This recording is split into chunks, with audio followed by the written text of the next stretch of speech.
인사드리겠습니다. 안녕하세요. 담임 목사님 말씀해 주신 것처럼 저녁 시간으로는 오늘이 이제 마지막 시간입니다. 마지막 시간이면서 또 가장 중요한 또 말씀이 전해지는 시간인데요. 한 주간 이제 5일 동안 말씀을 배운 목적이 이제 오늘의 말씀을 듣고 하나님의 은혜를 깨닫는 그런 날이 될 텐데, 성령의 역사로 깨닫는, 복음을 깨닫는 그런 시간이 되었으면 좋겠습니다. 함께 기도하시겠습니다. 거룩하시고 자비로우신 살아계신 하나님 감사합니다.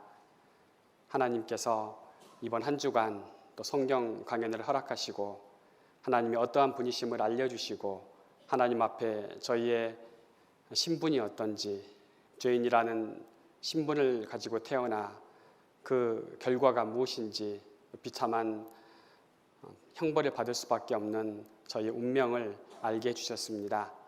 오늘 주 하나님께서 저희를 위해서 행하신 일을 잘 듣게 하시고 또 말씀을 듣는 그 영혼의 깨닫는 마음 허락해 주셔서 하나님의 은혜로 구원함을 얻고 영원한 천국 소망 모두 가질 수 있도록 주 성령께서 도와주시기를 원합니다. 말씀을 전하는 자 입술을 다스려 주시옵소서. 모든 것을 주 성령께 부탁드리며 예수님 이름으로 기도드렸습니다. 아멘. 네, 성경 마가복음 2장을 보겠습니다. 마가복음 2장 17절입니다.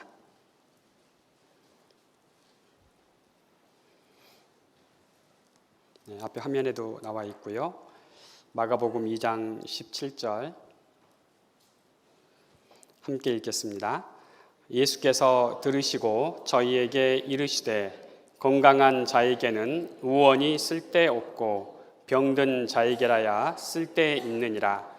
내가 의인을 부르러 온 것이 아니요 죄인을 부르러 왔노라 하시니라.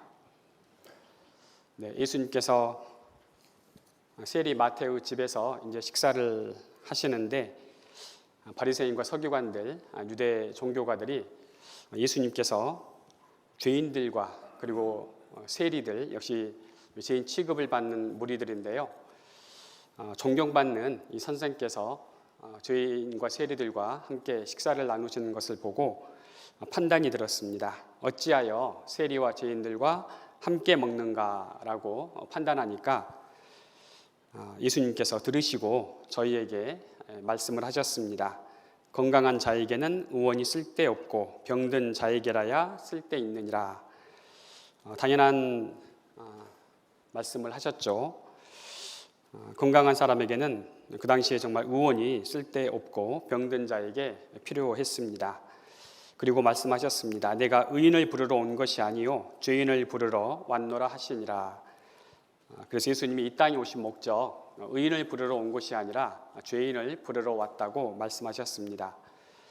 예수님께서 만약 그 당시에 의인아라고 불렀는데 제가 의인입니다 라고 말하는 사람들은 이 바리새인들과 서기관들일 겁니다.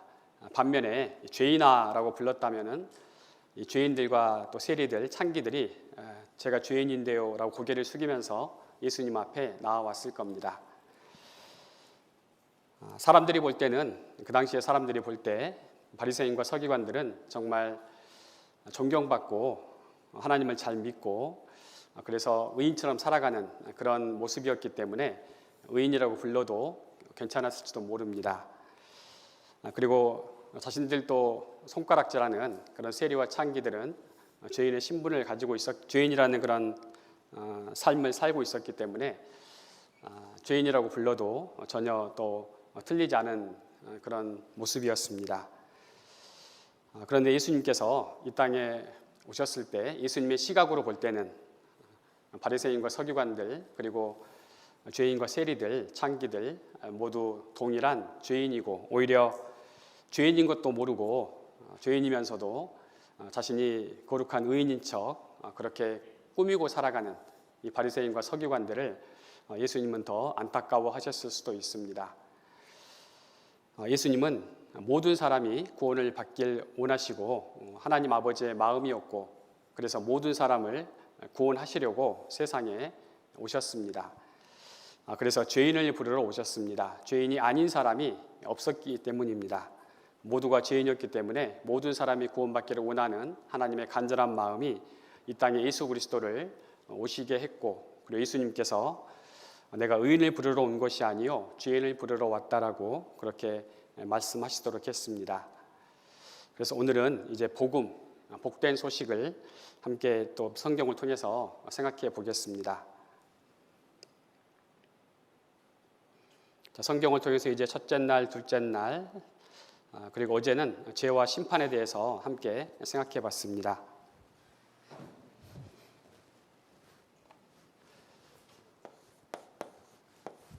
죄라고 할 때 이 죄는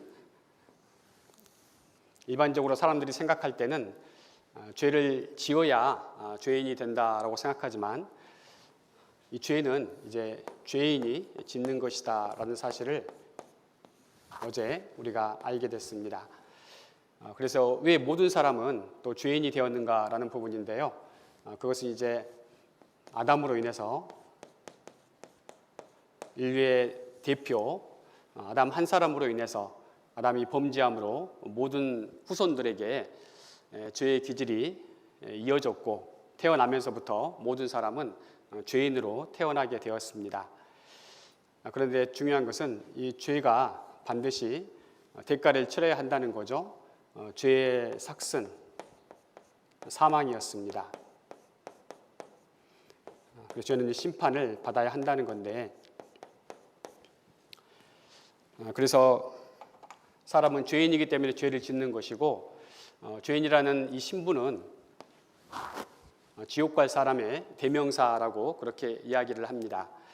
대명사라는 것은 마치 우리가 저 사람은 남자, 저 사람은 여자라고 부르는 것처럼, 남자나 여자라고 분명히 알 수 있는 것처럼 그것만큼이나 확실하게 모든 사람은 죄인으로 세상에 태어나 살아가고 있다라고 말씀을 할 수 있습니다.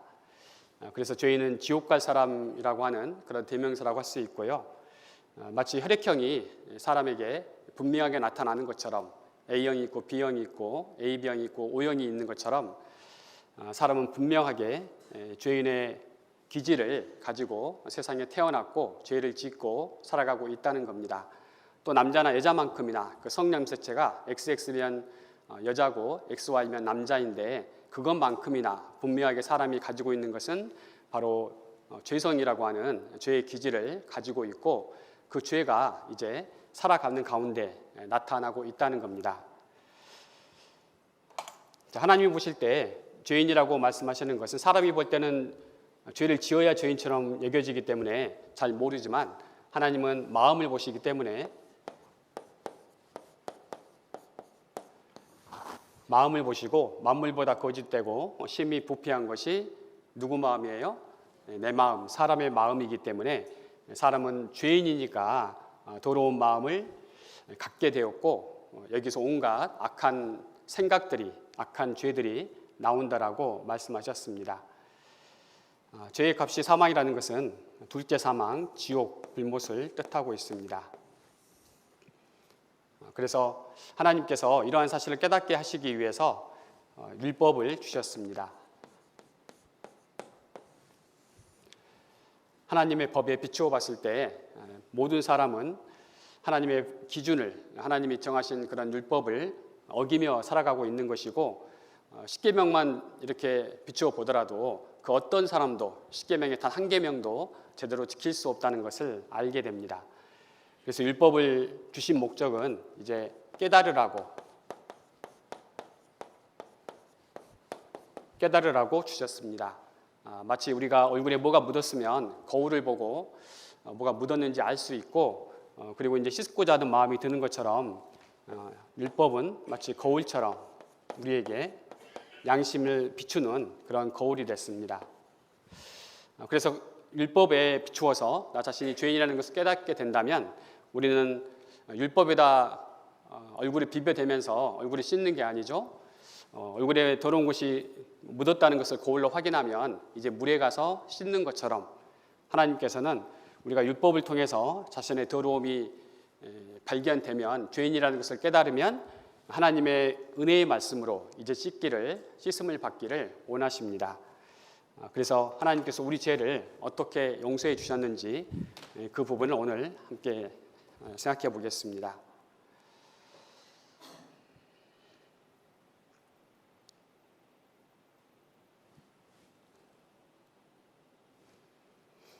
마태복음 19장 23절 26절 말씀에 보면 어떤 부자가 예수님께 나와서 선생님, 내가 무엇을 하여야 영생을 얻으리까? 라고 물었을 때 예수님께서 이제 계명을 말씀하시니까 자기는 어렸을 때부터 다 지켰습니다 라고 대답을 했습니다. 그러면 네가 부자인데 네가 가지고 있는 재산을 다 팔아서 가난한 자들에게 나눠주고 너는 나를 좇으라 라고 그렇게 말씀을 하셨습니다. 이 젊은 청년 부자 간원이 재산이 많은 그런 사람이었는데 이 재물을 사랑하는 그 마음 때문에 결국 예수님을 떠나가고 예수님 명령하신 것을 따르지 못하고 재물을 사랑해서 결국 돌아가 버립니다. 그러면서 예수님이 이제 하신 말씀이죠. 부자가 천국에 들어가는 것이 얼마나 어려운지 약대가 바늘기에 들어가는 것보다 더 그것이 오히려 쉽다라고 말씀을 하셨습니다. 그래서 25절에 보면 제자들이 듣고 심히 놀라 가로되 그런즉 누가 구원을 얻을 수 있으리까? 이렇게 물었는데 예수님이 대답하셨습니다. 26절 함께 읽겠습니다. 예수께서 저희를 보시며 가라사대 사람으로는 할 수 없으되 하나님으로서는 다 할 수 있느니라. 사람으로 할 수 없는 것, 그것은 역시 하나님 나라에 들어가는 문제다라고 할 수 있습니다. 사람은 할 수 없는 게 너무 많죠.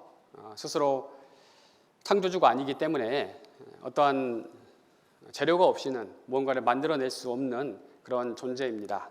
창조주가 아니라 피조물이기 때문이죠.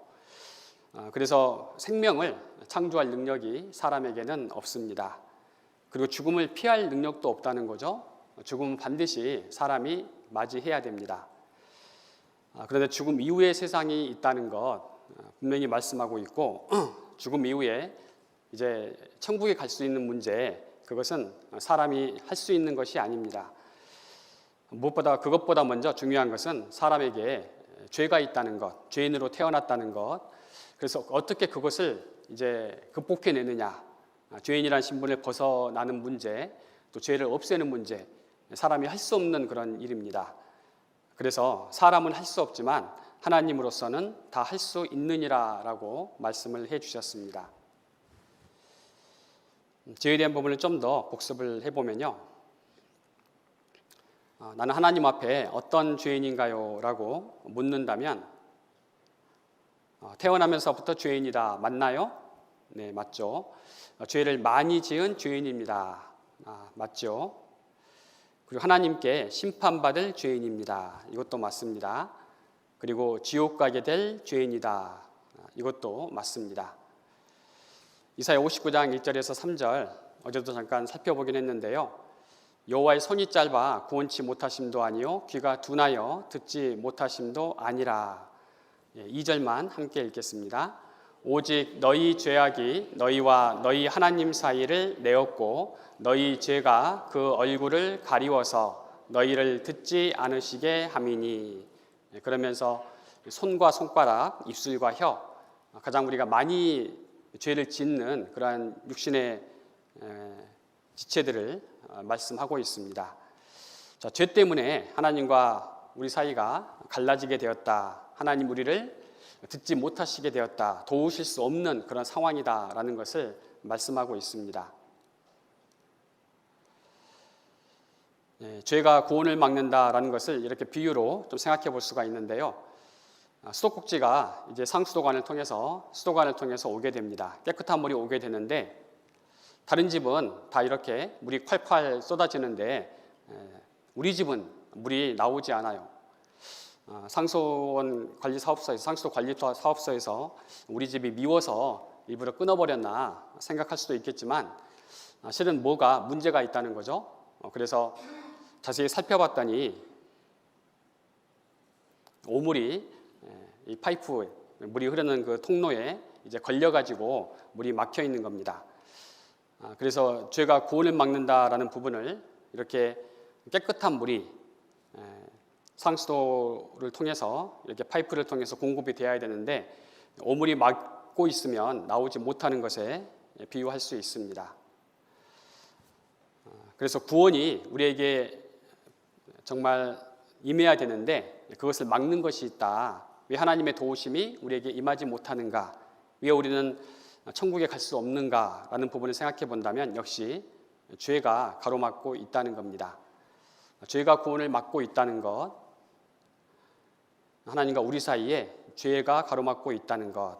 그래서 사람이 아무리 육신의 노력을 기울여서 착한 일을 많이 하고 종교활동을 하고 기도를 세게 하고 하더라도 바로 죄의 문제가 해결되지 않으면 결코 구원은 있을 수가 없습니다.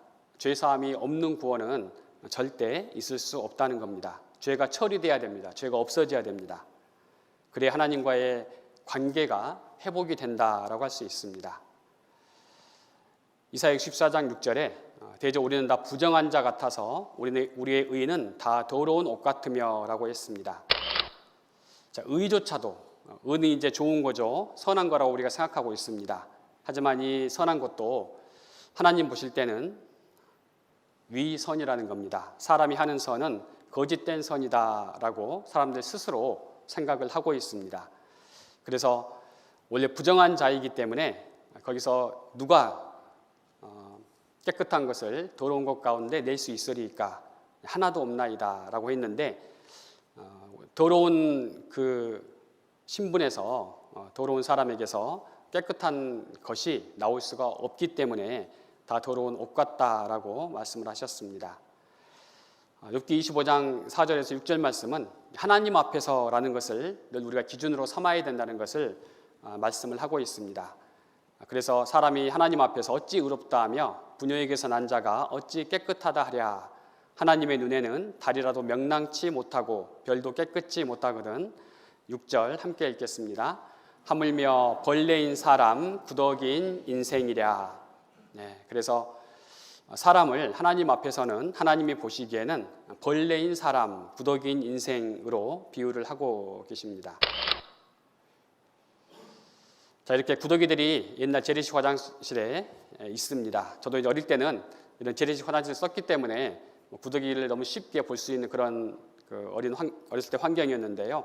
정말 이 모양입니다. 어떤 것은 위로 올라온 것도 있고 벽을 타고 기어오르는 것도 있고 그 동 속에 들어가서 이제 허우적거리는, 즐기는지 허우적거리는지 그런 놈들도 있습니다. 그래서 이 위에 올라온 구더기는 이제 탈탈 털어가지고 좀 깨끗해졌는데 착한 일을 해서, 그리고 이제 올라오고 있는 구더기는 봉사활동을 통해서 깨끗하게 되려는 어떤 사람의 모습을 비유하고 있다는 거죠. 그리고 완전히 포기하고 그냥 이 안에서 굴러다니는 놈, 완전히 이제 나와가지고 난 니들하고 손 띄었다, 이제 난 완전히 다르게 살련다라고 밖에 나와 있는 녀석. 자, 이 중에 깨끗한 구더기 1번, 2번, 3번, 4번으로 한다면 어떤 구더기가 깨끗할까? 구더기들 사이에서는 나름대로 저 구더기 정말 부럽다. 어떻게 저렇게 정말 편해 보이고 좋아 보이는 이 똥 속을 벗어나서 저렇게 살아갈 수 있을까? 부러워할 수도 있는데요. 구더기들끼리는 착한 구더기, 깨끗한 구더기가 있을 수 있는데 사람이 볼 때는 구더기는 아무리 깨끗해도 구더기일 뿐이라는 겁니다. 그래서 이 할아버지가 이제 식사를 하시려고 하는데 그래서 깨끗한 구더기가 나름대로 노력을 해서 향수 뿌리고 그리고 색깔도 좀 다르게 입혀보고 밥상 앞에 딱 올라왔는데 할아버지가 아이고 너희들 기특하다. 어떻게 거기서 더러운 데서 나와서 나랑 같이 이렇게 겸상하려고 귀한 마음을 품었구나 라고 같이 먹자. 그렇게 하겠어요? 아니면 완전 상을 뒤집어 엎겠어요? 상을 뒤집어 엎어버리겠죠? 구더기는 사람이 정말 더럽게 여기는 그런 벌레입니다. 에레미야 13장 23절에 구스인이 그 피부를, 구스인은 흑인을 가리키고요, 표범이 그 반점을 변할 수 있느냐, 할 수 있을진데 악에 익숙한 너희도 선을 행할 수 있으리라. 사람의 죄악됨을 구스인이 그 피부를 변하는 것처럼, 표범이 그 반점을 변하는 것처럼 이 죄인은 죄에 익숙한 존재지 그걸로 정말 바른 선, 순진무구한 하나님이 원하시는 그런 선을 행할 능력이 없다는 것을 말씀을 하고 있습니다. 예레미야 2장 22절 제가 앞부분을 읽겠습니다. 주 여호와 내가 말하노라 네가 잿물로 스스로 씻으며 수다한 비누를 쓸지라도, 다음은 함께 읽겠습니다. 내 죄악이 오히려 내 앞에 그저 있으리니. 하나님께서 말씀하셨습니다. 잿물로 스스로 씻으며 수다한 비누를 쓸지라도. 그래서 이 잿물이라는 것이 이제 구약 성경에 보면 부정한 것을 만진 사람이 정결케 되기 위해서 암송아지 죄를 물에 타가지고 부정한 자에게 뿌리는 그런 잿물도 나오는데요. 그걸로 뿌릴지라도 또 수다한 비누를 쓸지라도 죄악은 오히려 그저 있다라고 말씀하고 있습니다. 그래서 죄는 이 사람의 노력으로 없어질 수 있는 것이 아니다라는 것을 말씀하고 있습니다. 자, 똥이 또 나왔습니다. 자, 불가능에 도전한다. 똥에다가 이 최고급 향수를 개똥 같은데 에잇 내 기필코 너의 냄새를 없애리라라고 얼마나 뿌리면 향수 냄새가 나고 똥 냄새는 나지 않을까. 정말 아무리 뿌려도 이 냄새는 없앨 수 없다는 겁니다. 그래서 밑에 보면 완벽한 이념과 교육도 사람의 본성을 변화시킬 수 없습니다라고 말하고 있습니다. 그래서 죄인의 운명은 이렇게 죄인으로 태어나서 죽으면 심판을 받고 어디 가요? 지옥에 가게 됩니다. 이것이 회개하지 않는, 구원받지 못한 인생의 최종적인 모습이 될 겁니다. 그런데 만약 죄의 용서를 받게 된다면, 즉 죽기 전입니다. 죽으면 소용이 없습니다.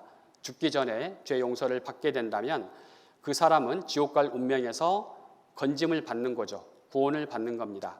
그러면 어디 가요? 천국에 갈 수가 있는 겁니다. 누가복음 1장 77절 함께 읽겠습니다. 주의 백성에게 그 죄 사함으로 말미암는 구원을 알게 하리니. 구원에 대해서 명확하게 정의를 내렸습니다. 구원은 뭐라고요? 죄 사함이다. 죄 용서받는 것이 구원이라고 말씀하고 있습니다. 첫째 날 성경을 이렇게 설명을 하면서요, 사람이 사람을 이렇게 구원하는 모습을 보여드렸습니다. 자, 만약에 이 불길 속에서 소방관의 도움을 받지 않고 이 사람이 혼자 콜록콜록 하면서 건물에서 빠져나왔다면 이 사람은 구원을 받은 거예요? 그냥 나온 거예요? 그냥 자기가 나온 겁니다. 산에서 실족을 해가지고 이렇게 이제 떨어졌다면 오른쪽에 있는 그림처럼 소방관의 도움을 받아서 그 사람이 다행히 고립이 되지 않고 나중에 이제 이렇게 실종 처리가 돼가지고 죽지 않고 도움을 받아 살아났다면 이건 구원이라고 할 수 있습니다. 그런데 이 사람이 이런 구조대원들을 만나지 못하고 한 3, 4일 고생하다가 터벅터벅 사람이 사는 그런 민가로 내려왔다. 거의 기진맥진해서 내려왔다 하면은 이 사람은 구원을 받은 것은 아니죠. 어쨌든 혼자 기어서 내려왔든 걸어서 내려왔든 자기 능력으로 나온 겁니다. 그걸 구원이라고 하지는 않습니다. 도움을 받고 자기 능력으로 할 수 없을 때 구원이라고 말하는 거죠. 죄에 대해서도 마찬가지입니다. 모든 사람은 죄인으로 태어났고 어디 갈 운명이냐면 바로 지옥 갈 운명입니다. 근데 지옥 갈 운명에서 천국 갈 운명으로 바뀌는 것, 이것은 사람이 할 수 없는 거죠. 사람의 노력으로, 자력으로 절대 이룰 수 없는 그러한 목표라고 할 수 있습니다. 오직 하나님만이 이렇게 사람을 구원할 수 있습니다. 어떻게 구원하느냐?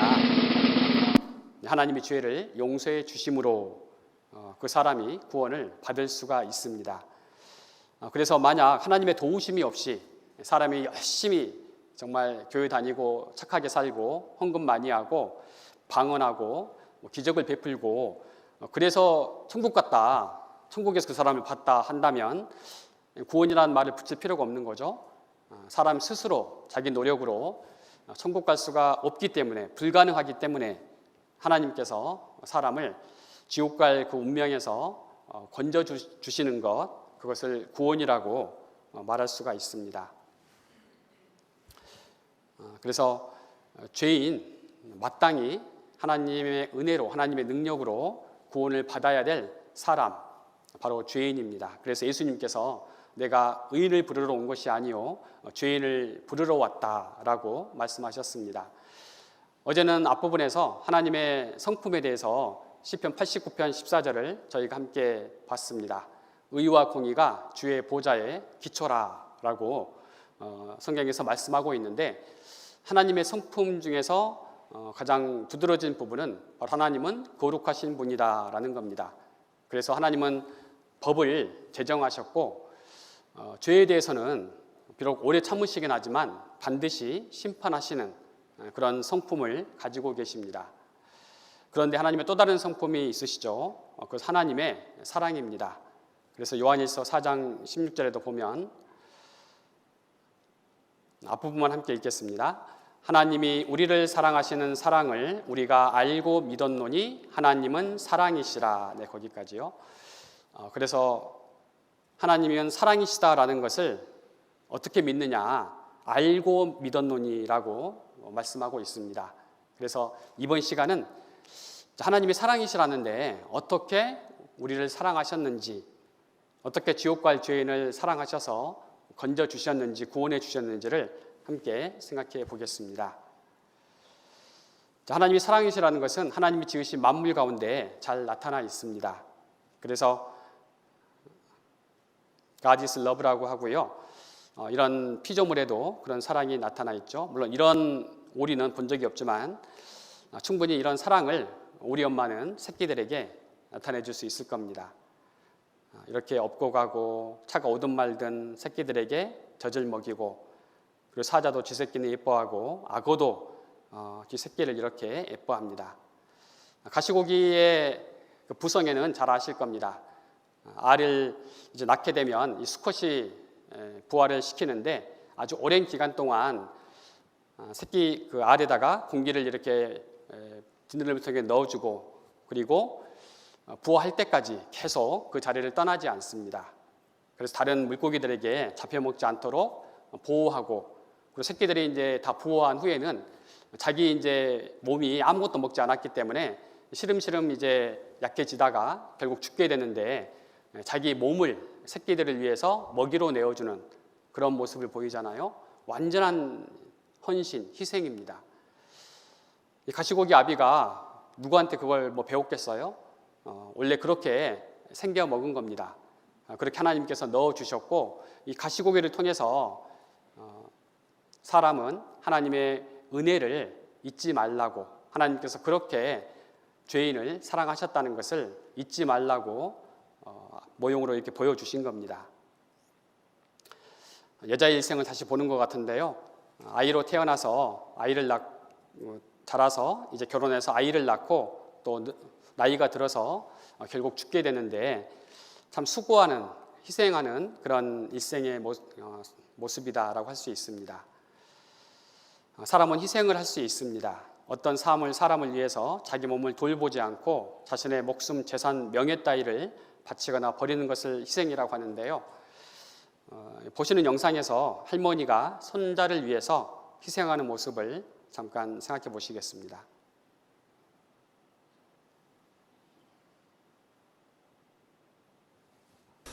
대형 교통사고 현장에서 한 할머니가 7개월 된 손자를 필사적으로 껴안아 생명을 구했습니다. 그러나 자신은 안타깝게도 끝내 숨졌습니다. 박중석 기자가 보도합니다.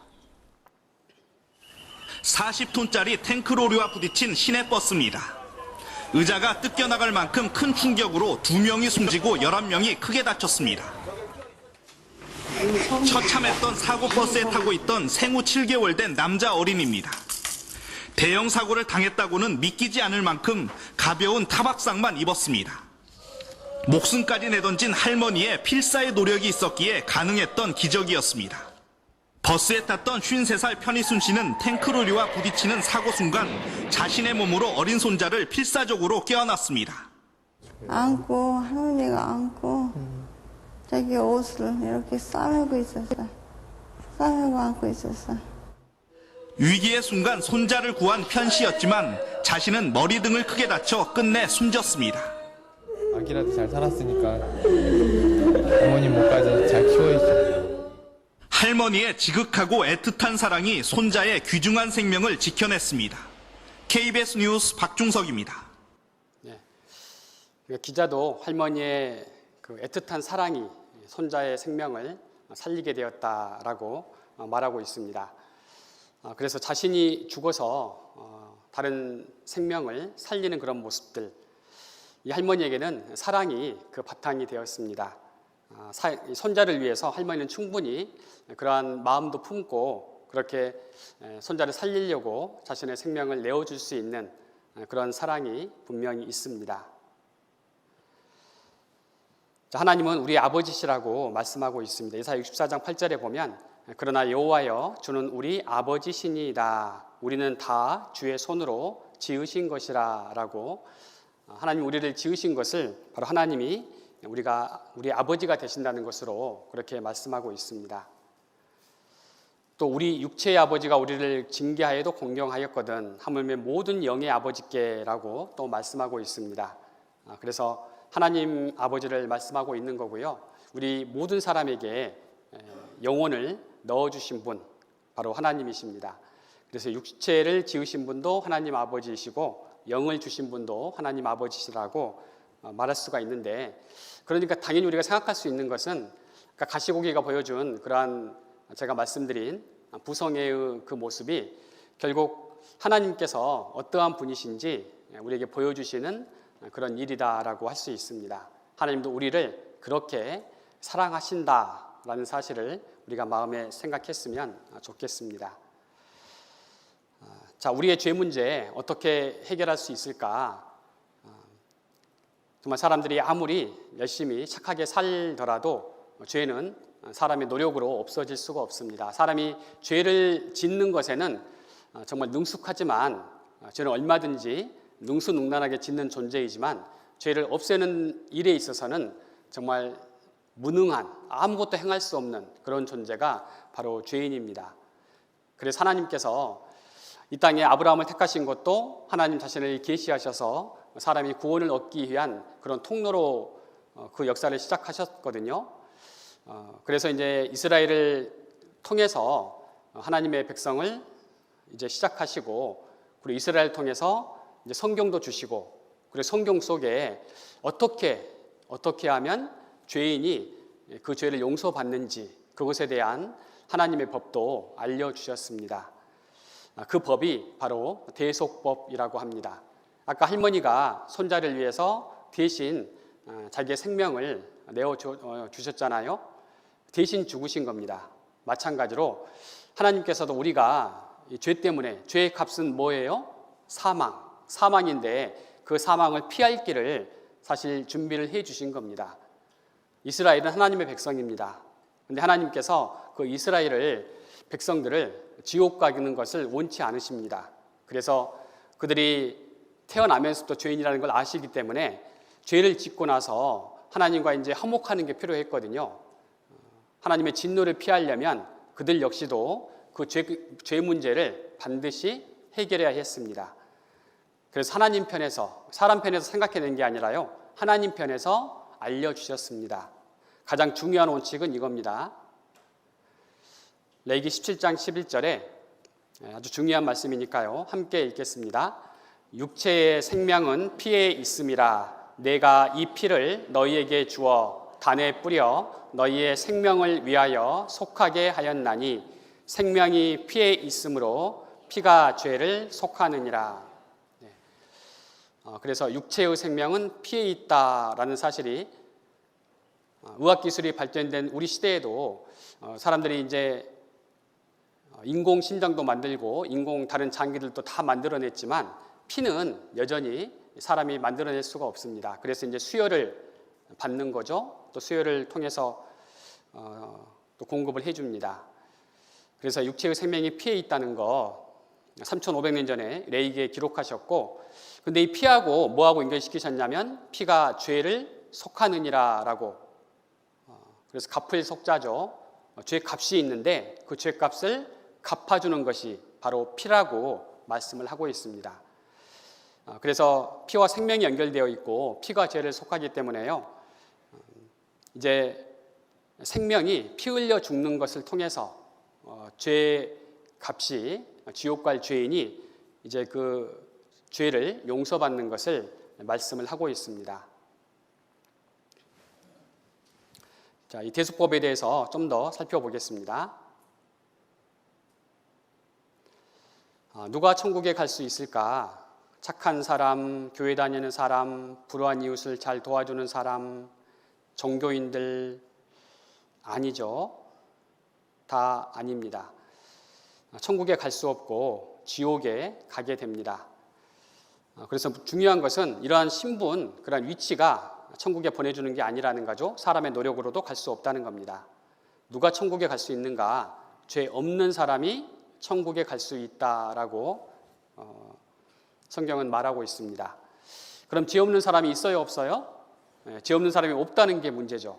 죄 없는 사람이라면 당연히 천국에 갈 수 있을 텐데 죄 없는 사람이 없습니다. 그래서 선을 행하는 자는 없고 의인은 없나니 하나도 없는 그런 이 세상입니다.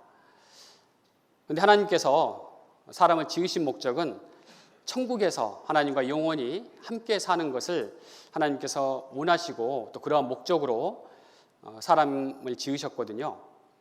근데 사람은 그렇게 될 수 없다는 겁니다. 상황 현실이. 마태복음 5장 26절에 홀이라도 남김이 없이 다 갚기 전에는 결단코 거기서 나오지 못하리라. 그래서 거기가 이제 지옥을 뜻하죠. 홀이 털끝만한 죄라도 해결하지 않고 남아 있다면은 지옥을 벗어날 수가 없다. 지옥 간다라고 말씀하고 있습니다. 그래서 죄를 용서받기 위해서는 바로 이스라엘에게 대속법이 필요했다는 것. 그래서 대신할 이 대자를 쓰고요. 갚을 속자를 사용하고 있습니다. 대신 죄값을 갚을 수 있는 법이라고 할 수 있습니다. 자, 지옥에서 천국으로 가는 하나님의 법, 이스라엘에게 주신 법이고요. 죄를 용서받는 법입니다. 바로 대속법입니다. 무슨 법이라고요? 대속법입니다.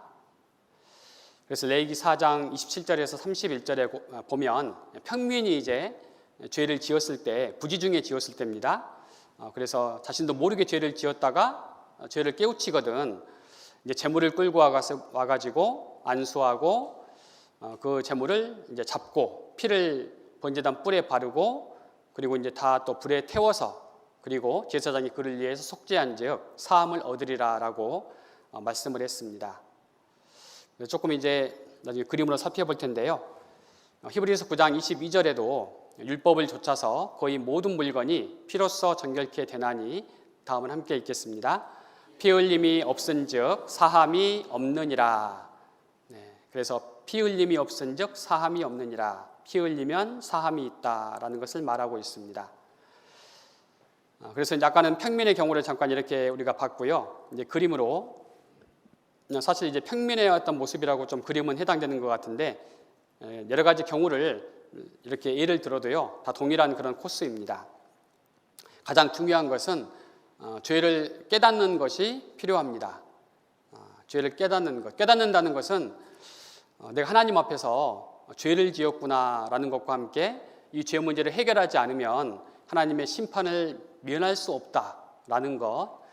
그래서 우리로 치면은 내가 지옥 갈 수밖에 없는 그런 죄인이구나라는 사실을 또 그런 죄를 지었구나라는 사실을 알고 또 정말 믿어지는 겁니다. 그 범죄를 깨달으면 제물을 준비하는 겁니다.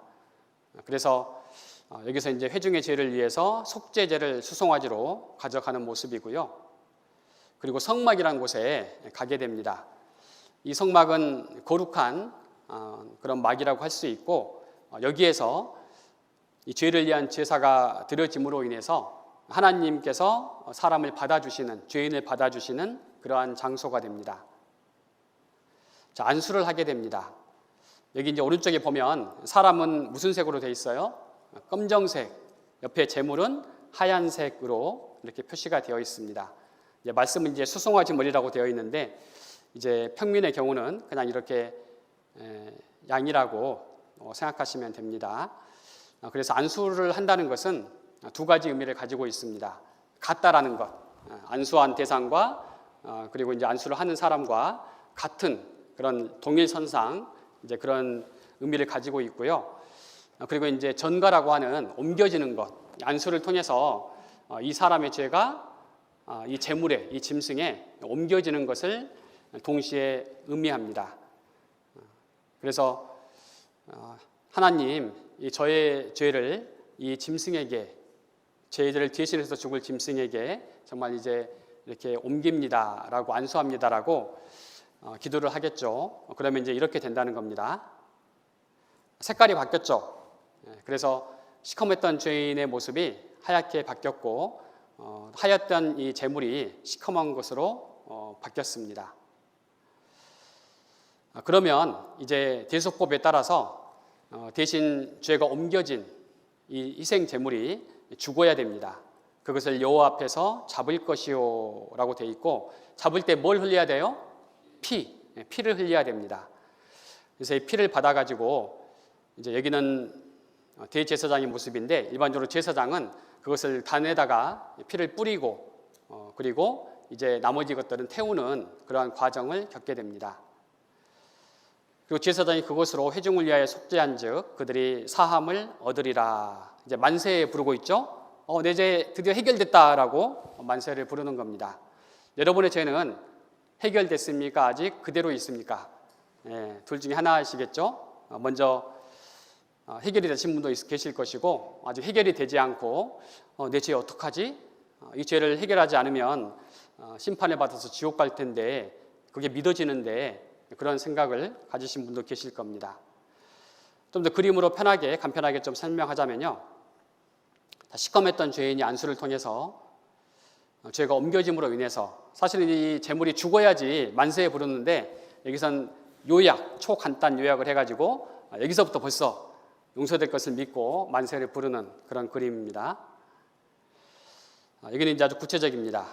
이 사람이 죄를 깨닫고 죄짐을 가져와서 안수를 합니다. 그래서 안수를 통해서 죄짐이 옮겨졌습니다.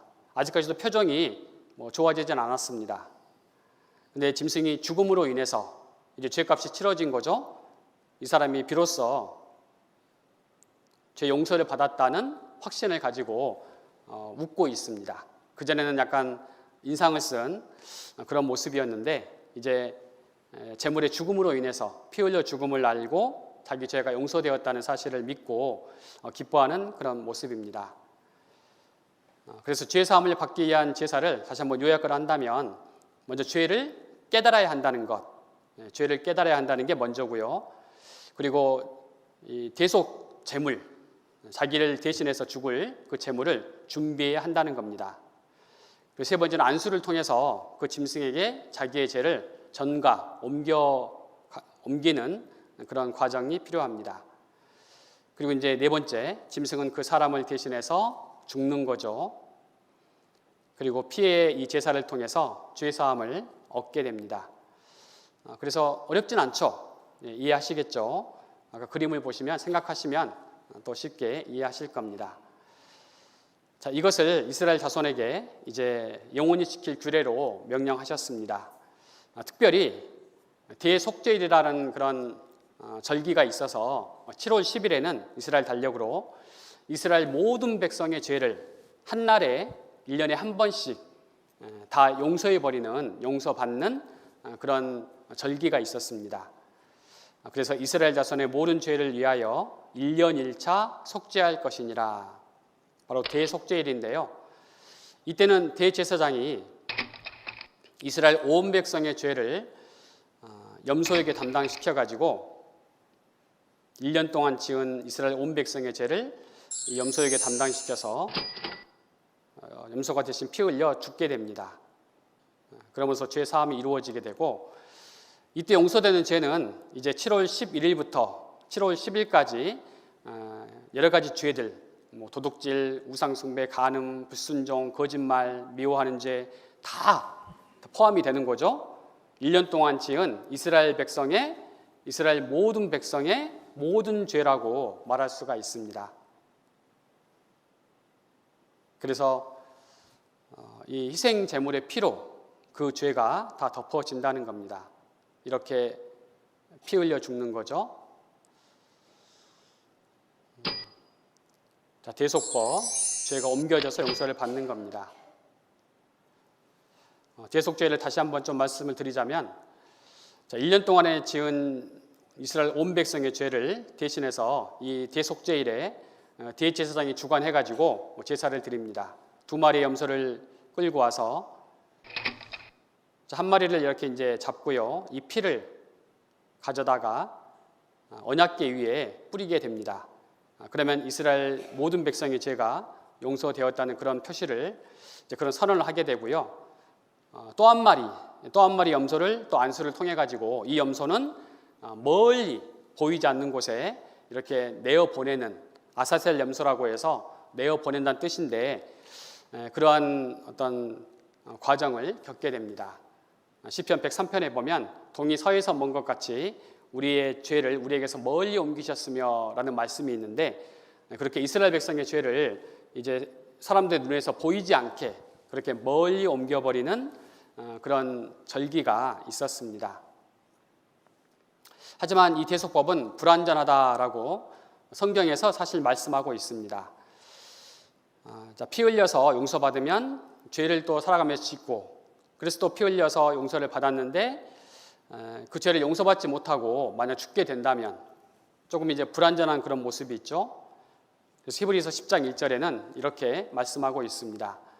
율법은 장차 오는 좋은 일의 그림자요 참 형상이 아니므로 해마다 늘 드리는 바 같은 제사로는 나아오는 자들을, 다음은 함께 읽겠습니다.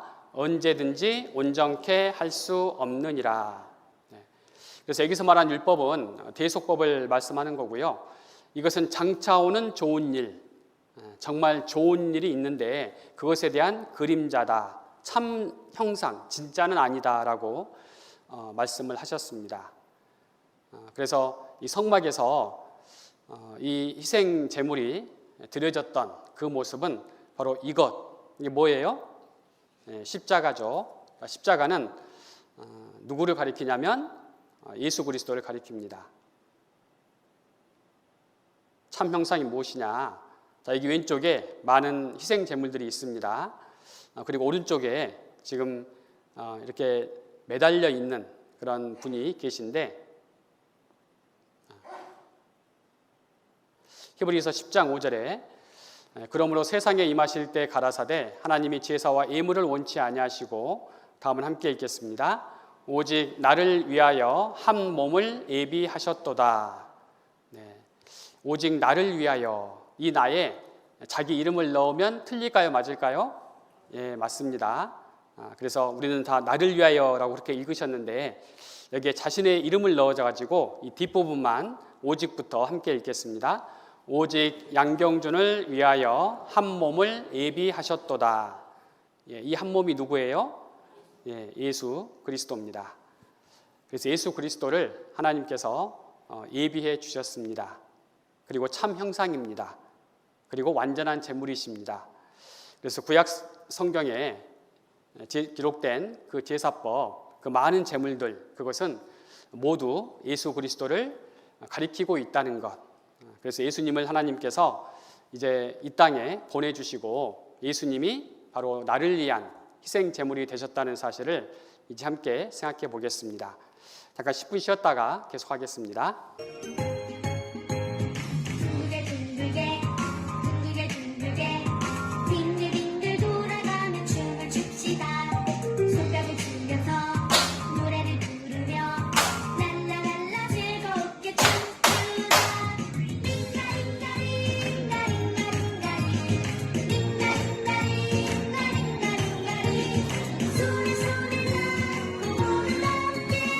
즐겁게 뛰어봅시다.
성경 마태복음 1장을 찾아보겠습니다.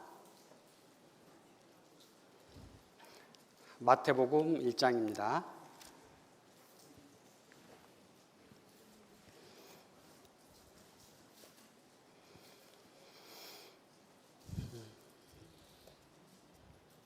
(1장) 18절부터 21절인데요.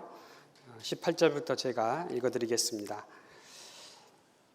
예수 그리스도의 나심은 이러하니라. 그 모친 마리아가 요셉과 정혼하고 동거하기 전에 성령으로 잉태된 것이 나타났더니 그 남편 요셉은 의로운 사람이라 저를 드러내지 아니하고 가만히 끊고자 하여 이 일을 생각할 때에 주의 사자가 현몽하여 가로되 다윗의 자손 요셉아 내 아내 마리아 데려오기를 무서워 말라. 저에게 잉태된 자는 성령으로 된 것이라. 21절 함께 읽겠습니다. 아들을 낳으리니 이름을 예수라 하라. 이는 그가 자기 백성을 저희 죄에서 구원할 자이심이라 하니라. 네. 예수님의 탄생에 대해서 말씀하고 있는 내용입니다.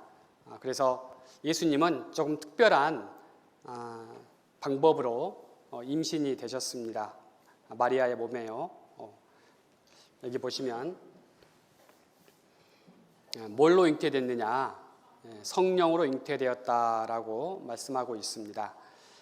그래서 약혼은 했어요. 정혼은 했습니다. 그런데 동거는 하지 않았습니다. 함께 잠자리를 하지 않았다는 거고요.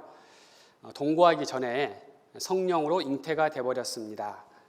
근데 남편은 의로운 사람이기 때문에 이걸 드러내면 이제 막 소문내고 이 마리아라는 여자가 바람을 피웠다라고 그렇게 소문을 내버린다면 분명히 마리아는 돌에 맞아서 죽어야 하는 그런 운명이었습니다. 그렇게 가만히 끊고자 했는데 주의 사자, 천사가 꿈에 나타나가지고 요셉에게 얘기했습니다. 너희 아내 마리아 데려오기를 무서워 말라. 저에게 잉태된 자는 뭘로 됐어요? 성령으로 된 것이라. 자, 성령으로 되었다. 성령이라는 것은 이제 하나님의 영이시고 한마디로 하나님의 능력으로 처녀의 몸에 잉태가 되셨다는 겁니다. 그래서 돌로 사람을 만드실 수 있는 하나님이시기에 처녀의 몸에 이제 사람으로 잉태가 되어서 성령으로 잉태가 되어서 사람이 이제 아기의 어떤 모습으로 이제 자라게 되고요. 그리고 21절에 보면 아들을 낳으리니 이름을 예수라 하라라고 말씀하고 있습니다. 자, 이는 그가 마지막 줄 함께 다시 읽겠습니다. 자기 백성을 저희 죄에서 구원할 자이심이라 하니라. 네. 자기 백성을 저희 죄에서 구원할 자이심이라. 백성들의 죄에서 구원하실 분, 그분이 바로 예수님이십니다. 예수님의 이름의 뜻이 또 구원이라는 의미를 가지고 있습니다. 그런데 예수님이 구원을 하시기 위해서는 남자와의 관계를 통해서 그런 잉태가 돼서는 안 되고요. 남자와의 관계를 갖지 않고, 즉 죄씨를 받지 않고 죄의 성질을 기질을 받지 않고 잉태가 되어야 하기 때문에 바로 성령으로 잉태를 시키셨습니다. 그래서 잉태된 자는 성령으로 된 것이고 그분은 이제 죄인을 구원할 그런 자격을 얻게 되셨습니다. 자, 예수님이 어떤 분이신지 좀 생각해 보면요. 구원자의 조건이라고 되어 있습니다. 구원을 하실 수 있는 조건. 아까 우리가 이스라엘 백성이 이제 죄를 지었을 때 희생 제물을 준비해야 됐었는데 그 희생 제물의 조건이 있습니다. 어떤 조건이냐면 흠이 없어야 한다라는 그런 조건이었습니다. 사람으로 치면은 죄가 없어야 된다라는 건데 사실 죄가 있는 그런 사람은 사람을 구원하는 것, 그러니까 불났을 때, 물에 빠졌을 때, 사고가 났을 때 그걸 건져줄 수 있는 구원자는 될 수 있지만 죄를 구원해 줄 수 있는, 죄에서 구원해 줄 수 있는 그런 구원자는 절대 될 수가 없습니다. 그래서 먼저 구원자가 되려면 죄가 없어야 된다는 것, 그래서 마음도 일단 중요하고요. 조건, 자격, 능력도 중요합니다. 그래서 이 사람이 물에 빠졌는데 부모가 자식이 물에 빠졌으면 마음은 얼마든지 구해주고 싶을 텐데 수영을 전혀 할 줄 모르는 그런 부모님이라면은 자칫 구하러 갔다가 자기도 죽을 수 있는 그런 위험이 있잖아요. 그런데 수영을 또 잘하는 부모라면은 분명히 마음도 있고 능력도 있어서 능히 건져줄 수가 있을 겁니다. 디모데전서 1장 15절 중요한 말씀이니까요. 함께 읽겠습니다. 그리스도 예수께서 죄인을 구원하시려고 세상에 임하셨다 하였도다. 죄인 중에 내가 괴순이라. 그래서 그리스도라는 뜻은 기름 부은 자라는 뜻도 갖고 있고 구원자라는 의미도 가지고 있습니다. 그래서 그리스도 예수께서 누구를 구원하시려고요? 죄인인 나를 구원하시려고 세상에 오셨다라고 디모데전서 1장 15절에 말씀하고 있습니다. 밑에 죄인 중에 내가 괴순이라는 말이 붙은 것은 이 글이 이제 사도 바울의 글이고요. 자신이 구원을 받고 보니까 나름대로 구원받기 전에는 괜찮은 사람이라고 자신을 생각했었는데 알면 알수록 예수님에 대해서 더 깊이 알면 알수록 자신이 얼마나 그 예수님 앞에서 더러운 죄인인가라는 부분을 더 깨닫게 되었다는 겁니다.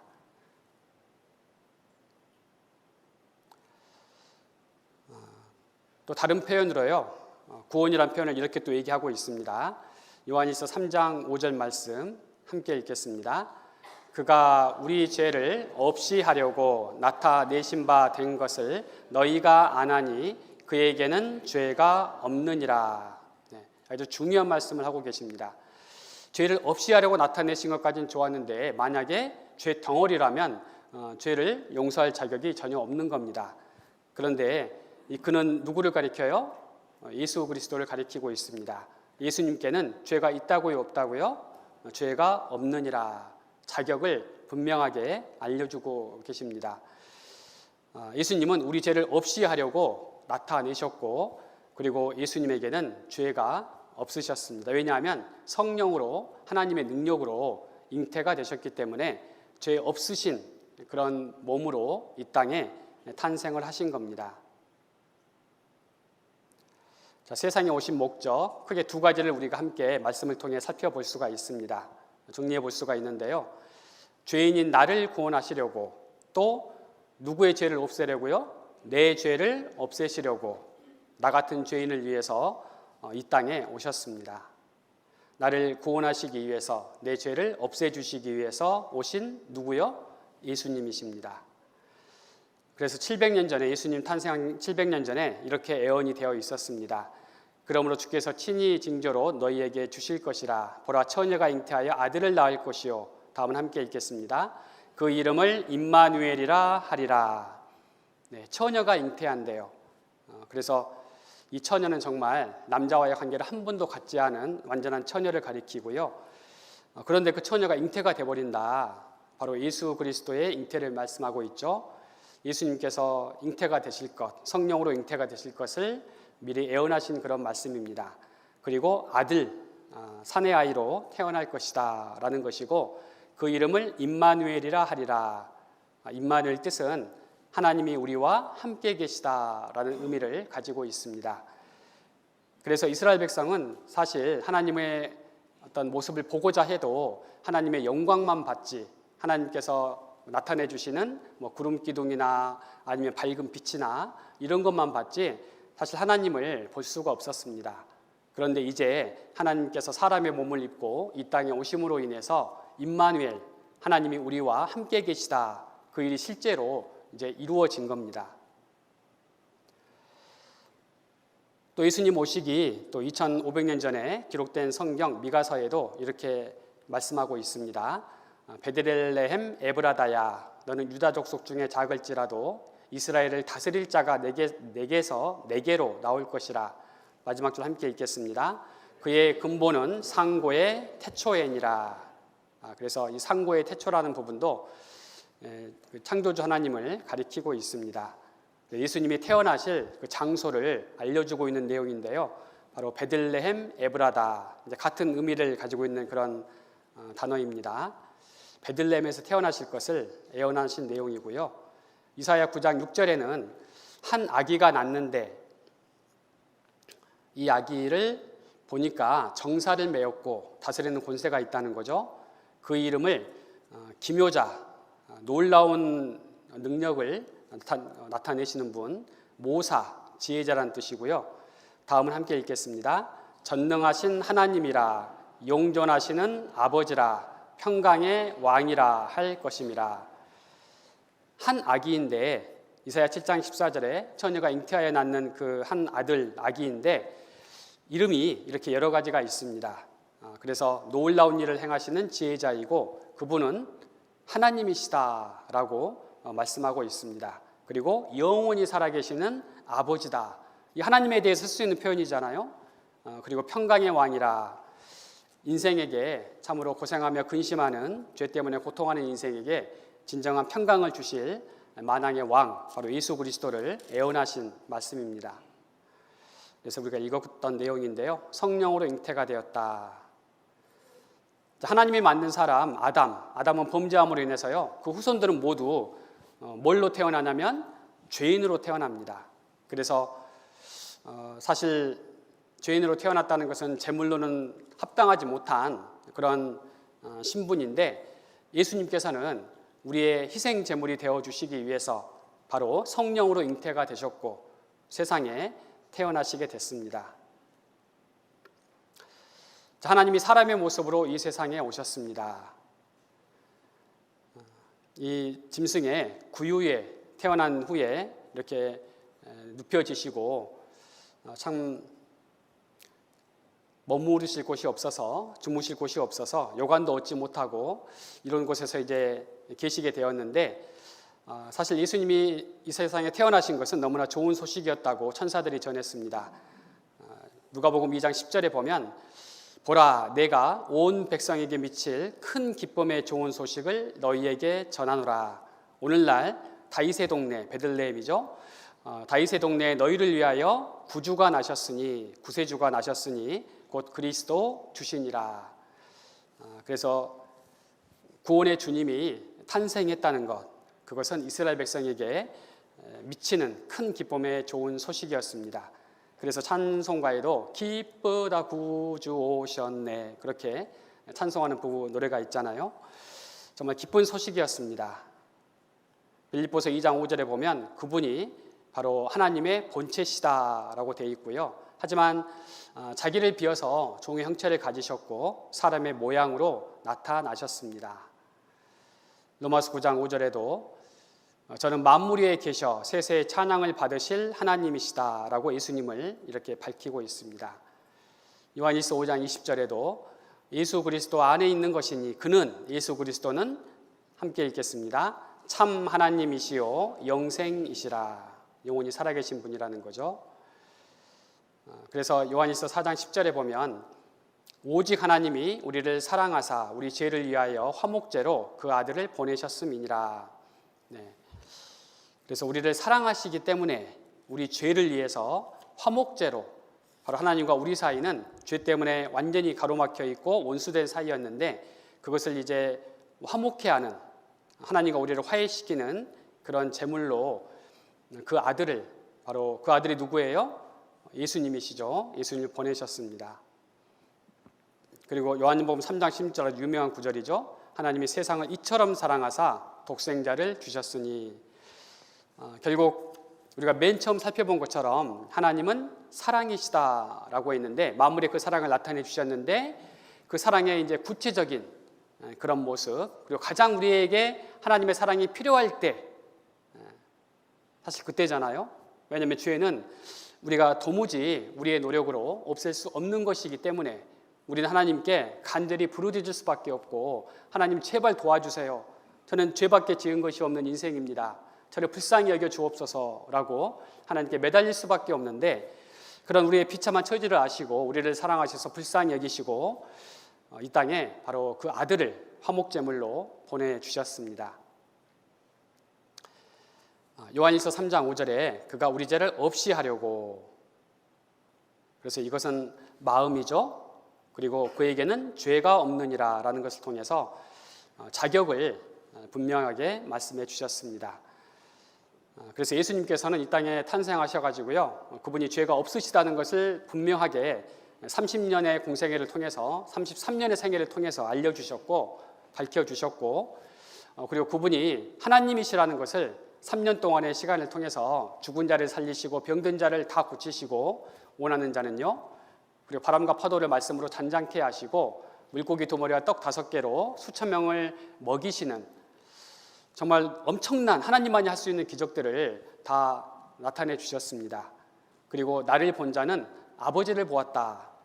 예수님은 자신이 하나님에게서 왔고 그리고 하나님과 동등한 그런 분이시라는 것을 분명히 또 밝히시고 증거해 주셨습니다. 그래서 우리 죄를 위한 희생 제물로서 조금도 부족함이 없는 완벽한 희생 제물이다라고 말씀을 드릴 수 있습니다. 만약 죄가 있다면 절대 그럴 수 없다는 거죠. 여기 보면 감방에 들어가 있는 2명의 죄수가 서로 얘기하고 있습니다. 강간치사범이 옆에 있는 폭력절도범에게 내가 너희 죄를 깨끗이 용서해 주지 라고 하니까 이 폭력절도범이 뭐 그렇다면 뭐 나도 네 죄를 없어던 걸로 해줄게 라고 얘기한다면 이것은 전혀 뭐 자기들끼리만 필요한 거지 유익이 될지 몰라도 전혀 효과가 없는 그런 허언이라고 할 수 있습니다. 그래서 하나님께서는 우리 죄를 용서하실 수 있는 능력과 마음이 있으신 바로 그분이시기 때문에 바로 예수 그리스도를 이 땅에 보내주셨습니다. 자, 예수님께서는 이제 이 땅에 오셔서 그 일을 이루어 주셔야 했습니다. 이스라엘 백성에게 대속법을 알려주신 것, 그것은 이스라엘의 선택하신 목적과 분명히 연관이 있는 겁니다.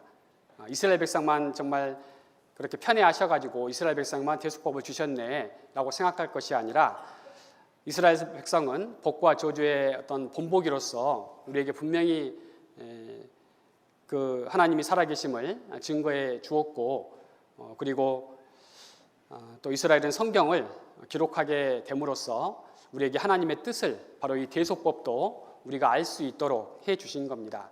만약 대속법이 없이 그냥 예수님만 믿으라고 했다면 하나님의 어떤 마음을 더 깊게 헤아리기가 어려웠을 겁니다. 그런데 우리는 이 대속법을 통해서 하나님께서 미리 예수님을 보내주실 것을 말씀해 주시고 그리고 그림자, 모형으로서 계속해서 주님의 마음을 알려주셨구나. 하나님이 우리를 이렇게 사랑하신다는 것을 계속해서 알려주셨다는 것을 우리는 알 수가 있습니다. 자, 예수님께서 이 땅에 오셔서 실제로 고난을 당하셨습니다. 우리를 구원하시려고 세상에 오셨고요. 예수님에 대한 예언들이 구약 성경에 계속해서 기록이 되어 있었습니다. 자, 아들을 낳으려니 이름을 예수로 하라. 이는 그가 자기 백성을 저희 죄에서 구원할 자이심이라 하니라. 요한일서 4장 16절은 하나님이 우리를 사랑하시는 사랑을 우리가 알고 믿었노니, 다음 함께 읽겠습니다. 하나님은 사랑이시라. 그러면서 누구를 말씀하고 있느냐면 바로 예수 그리스도를 말씀하고 있습니다. 예수님은 죄가 없으신 분이고요.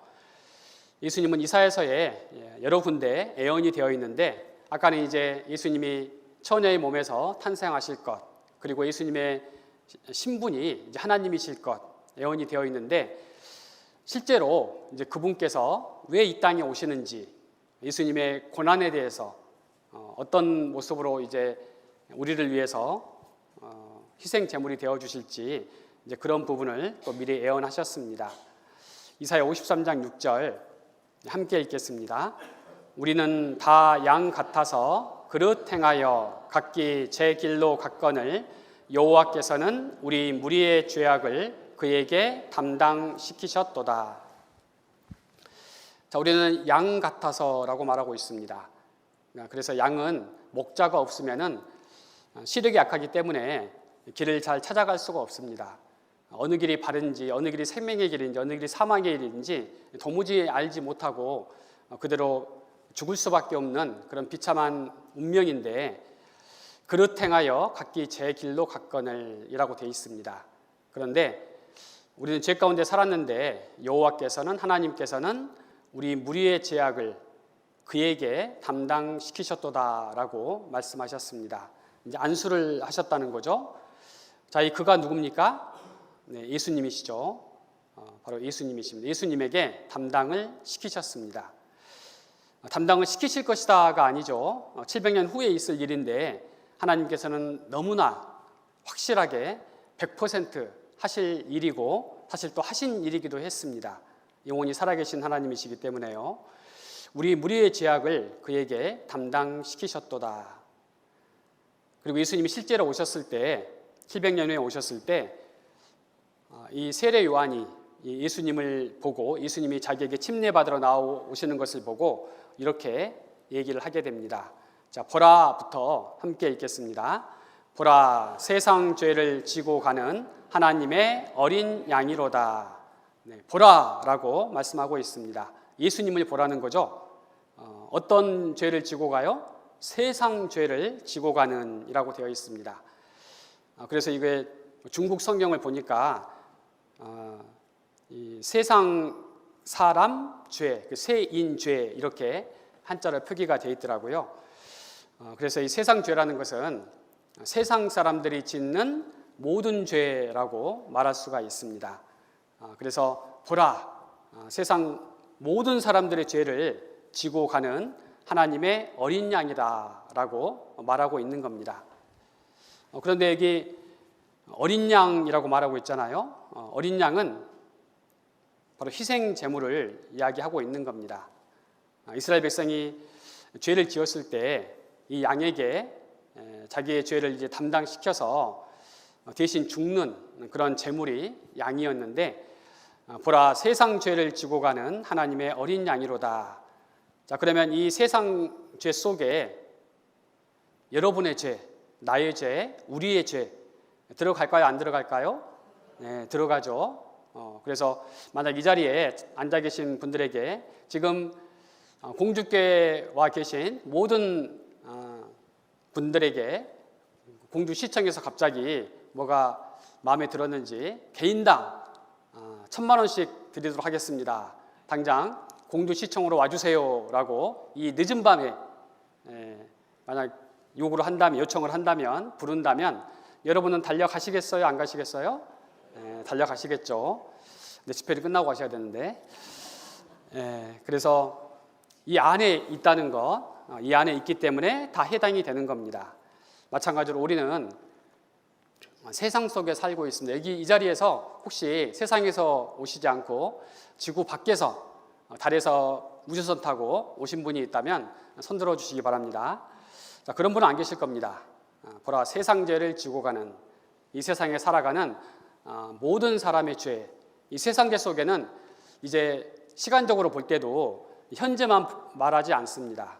바로 이 세상 처음부터 세상 마지막 때까지를 또 포함하고 있습니다. 개인적으로는 바로 우리가 살아온 생애, 어렸을 때부터 지금까지의 과거의 생애도 포함이 되고 그리고 우리가 앞으로 살아갈 미래의 마지막 때, 개인의 종말 때까지 다 포함이 됩니다. 세상 죄 속에 다 포함이 되는 겁니다. 다시 한번 이 세상 죄 속에 자기 이름을 넣고 한번 또 읽어보겠습니다. 보라, 양경준의 죄를 지고 가는 하나님의 어린 양이로다. 네. 자, 이분이 누구시라고요? 예수님이십니다. 예수님이 바로 우리의 죄를 짊어지고 가셨습니다. 왜냐하면 바로 하나님께서 우리의 죄악을 예수님에게 담당시키셨기 때문입니다. 그래서 보라, 세상 죄를 지고 가는 하나님의 어린 양이로다. 보라, 우리의 죄를 짊어지고 가는 하나님의 어린 양 예수 그리스도를 보라는 겁니다. 자, 그림으로 이렇게 표현할 수가 있습니다. 위아래 다 나타나 있죠. 여호와께서는 우리의 죄악을 그에게 담당시키셨도다. 실제로 담당시키는 그 모습을 세례 요한은 이제 하나님의 말씀을 생각하면서 저분이 바로 하나님께서 약속하신 그리스도구나, 우리 죄를 위한 희생 제물이 되어 주실 분이구나라는 것을 깨달았고, 그래서 보라, 세상 죄를 지고 가는 하나님의 어린 양이로다라고 그렇게 외칠 수가 있었습니다. 자, 하나님께서는 우리의 죄악을 가져가셨습니다. 여기에 이제 지구는 세상을 가리키고요, 가운데는 이제 예수님께서 오신 때를 가리킵니다. 그래서 예수님 오시기 전, 기원 전이죠. 예수님 오신 후 세상의 처음과 끝을 가리킨다고 할 수 있습니다. 자, 예수님에게 우리 무리의 죄짐을 하나님께서 담당을 시키셨습니다. 그래서 우리 무리의 죄가 이제 누구에게로 옮겨졌어요? 예수님에게로 옮겨졌죠. 그래서 이렇게 또 그림으로 표현할 수가 있습니다. 보라, 세상 죄를 지고 가는 하나님의 어린 양이로다. 세상 죄 속에는 바로 아담부터 시작해서 세상 마지막에 태어날 막둥이라고 한다면 그 막둥이의 죄까지 이 세상 죄 속에 다 포함이 되고요. 이 세상 죄짐을 바로 예수 그리스도께서 짊어지고 가신다라고 세례 요한이 외치고 있습니다. 자, 개인적으로 볼 때 물론 이제 이 지구가 세상을 가리키는데 개인적으로 출생할 때가 있고 또 어느 때인가는 사망을 하게 되는데, 자, 현재 우리가 이때 있다면 나의 과거, 현재, 미래 다 해당이 될 겁니다. 바로 내가 살아가면서 짓는 죄뿐만 아니라 앞으로 살아갈 그런 미래의 그때 짓는 죄까지 다 포함이 되는 겁니다. 나의 모든 죄가 예수님의 죄 보따리 속에 들어가 있어요? 안 들어가 있어요? 들어가 있습니다. 하나님이 그렇게 하셨습니다.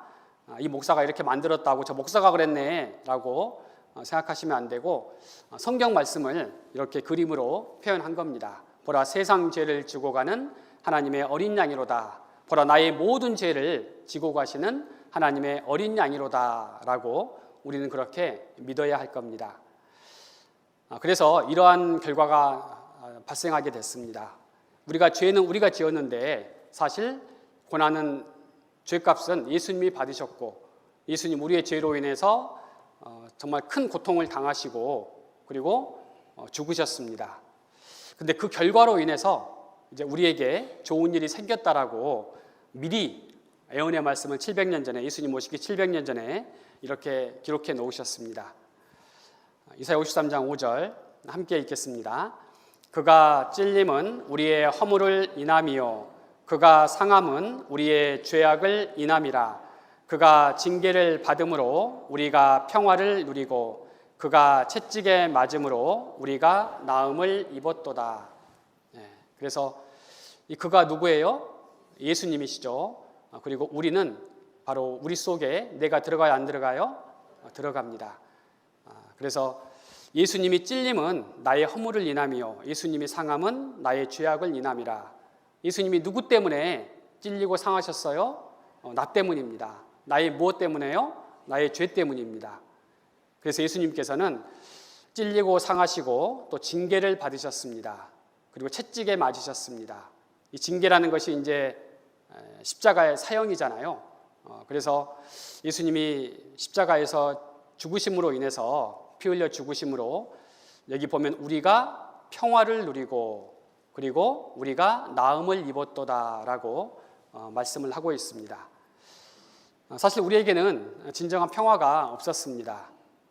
비록 우리가 휴전 상태이고 나라적으로는, 우리 국가적으로는 휴전 상태이고 그 안에서 임시적인 평화지만 평화를 누리고 있다고 생각할 수가 있는데, 실은 우리 마음의 평화, 마음에서 우리가 죄인임을 알고 깨닫게 되었을 때 어떻게 평화가 있을 수 있겠습니까? 지금 당장 죽으면 내가 심판을 받아서 지옥 갈 운명인데 마음의 평화가, 이 평강이 있을 수가 없는 거죠.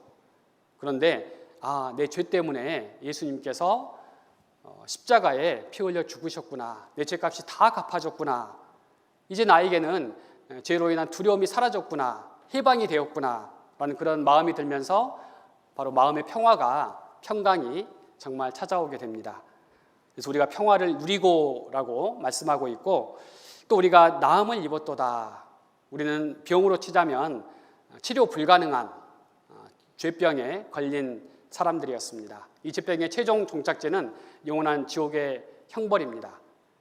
그래서 아무리 용한 의사도 아무리 좋은 약도 우리의 죄병을 낫게 할 수가 없는데, 예수님이 채찍에 맞으심으로 그 온몸으로 피화물을 다 쏟으셨습니다.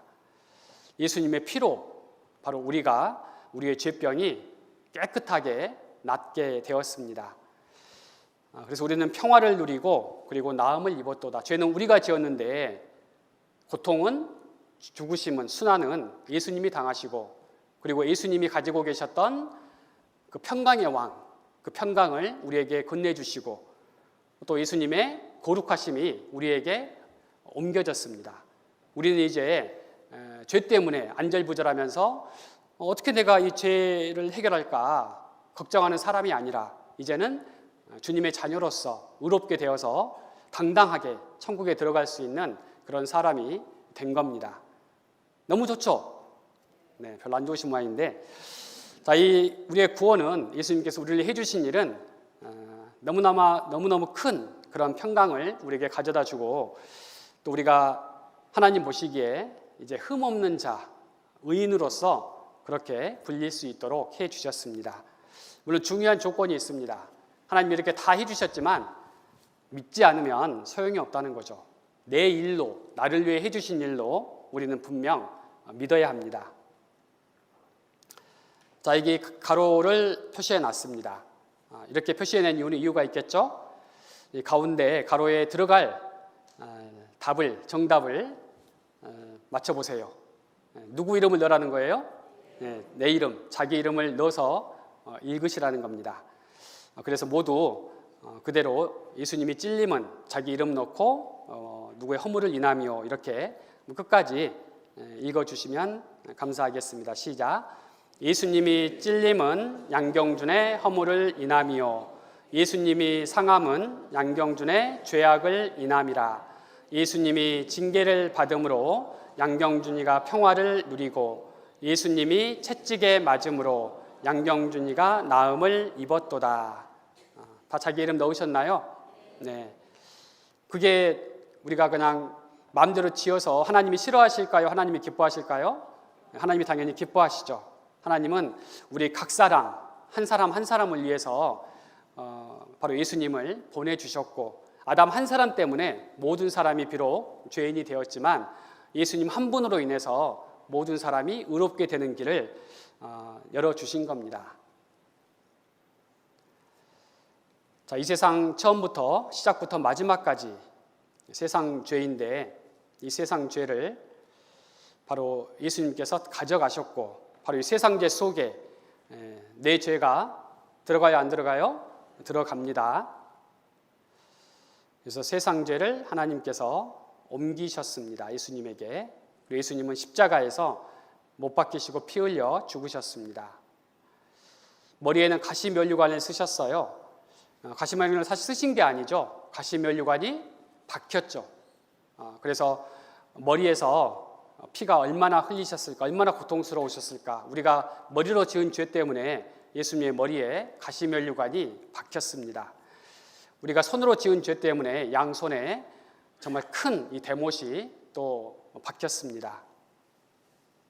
우리가 발로 지은 죄 때문에 예수님의 발에 또 못이 박혔습니다. 우리가 생각으로, 이 마음으로 지은 죄 때문에 예수님의 옆구리에 창이 찔리셨습니다. 그리고 이 십자가에 못 박히시기 전에 채찍으로 또 온몸을 맞으셨죠. 그래서 그 채찍이 이렇게 짐승의 뼈 조각, 그리고 철 조각이 박혀 있었기 때문에 이렇게 살이 뜯겨져 나가는 그런 형벌이었습니다. 온몸이 갈기갈기 찢겨지셨습니다. 가시면류관이 박히시고, 그리고 로마 군병들이 침을 뱉으면서 조롱을 했습니다. 자, 이분 예수님이 누구십니까? 바로 창조주 하나님이십니다. 죄가 전혀 없으신 분이십니다. 그런데 우리를 사랑하사 우리 죄를 위하여 십자가에서 피 흘려 죽으시고, 갖은 조롱과 모욕을 당하시고, 채찍에 온몸이 갈기갈기 찢겨지셨습니다. 자, 그렇게 온몸이 갈기갈기 찢겨지신 이유는 우리의 죄가 그렇게 온몸으로 나타났기 때문에, 온몸으로 우리는 죄를 지었기 때문에, 죄로 인한 그 형벌이 얼마나 무서운 건지 알려주시고자 온몸으로 피를 흘려주셨습니다. 못이 박히시고, 그리고 높이 매달리셨습니다. 골고다 언덕에 다른 두 죄수와 함께 못 박히셔 달리셨는데요. 아까 청년들이 이제 찬양을 해 주셨는데 그 제목이 우리 때문에라는 그런 찬양이었습니다. 저도 우리 때문에라는 그 찬양이 들어간 예수님의 순환의 영상을 준비했는데요. 보시면서 우리 때문에, 더 구체적으로 하면 누구 때문이에요?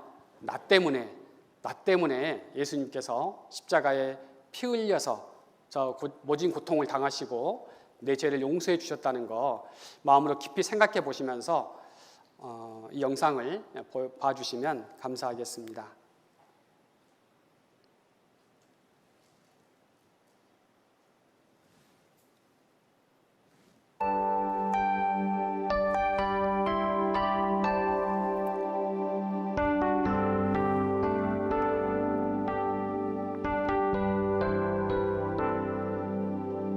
잊을 수 없네 하나님의 사랑 날 살리시려고 주신 생명 나의 십자가 지고 오르신 갈보리 언덕 날 향한 사랑 때문에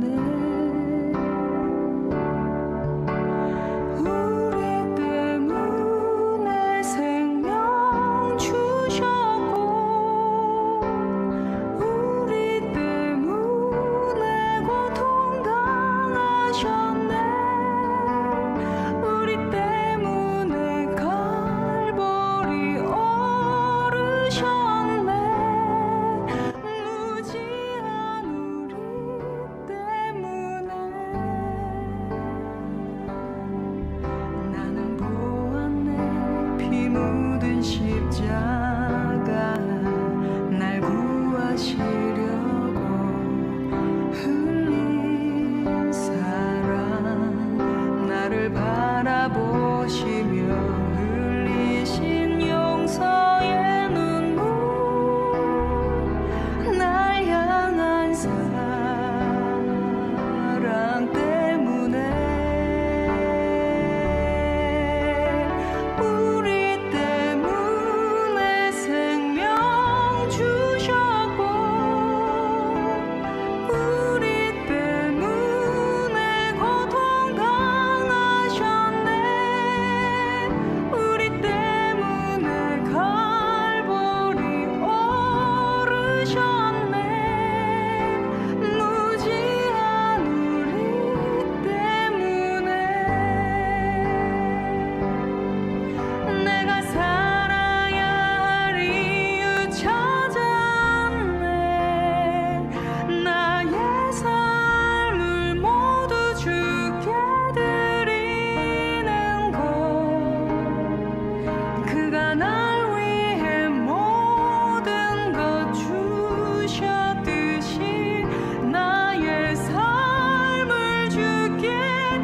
그래서 맨 마지막 부분의 영상이 이제 예수님을 십자가에 못 박아 죽게 한 것은 바로 나다.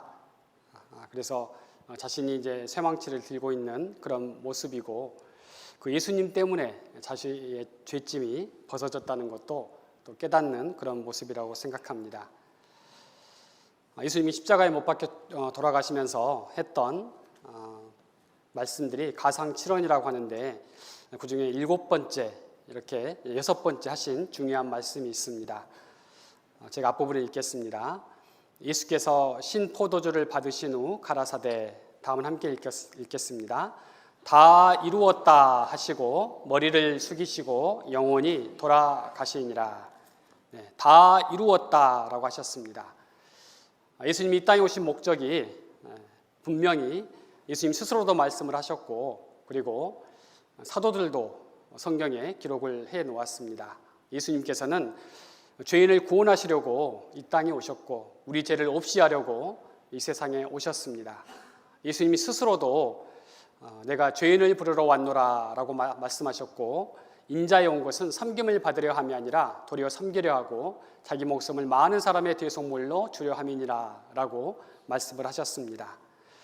바로 죄인을 용서하시는 일, 우리 죄를 위한 대속제물이 되어주시는 일, 그래서 죄인을 구원하시는 일, 우리 죄를 없이 하시는 일, 그 일을 다 끝내셨어요? 아니면 아직 못 끝내셨어요? 다 끝내셨습니다.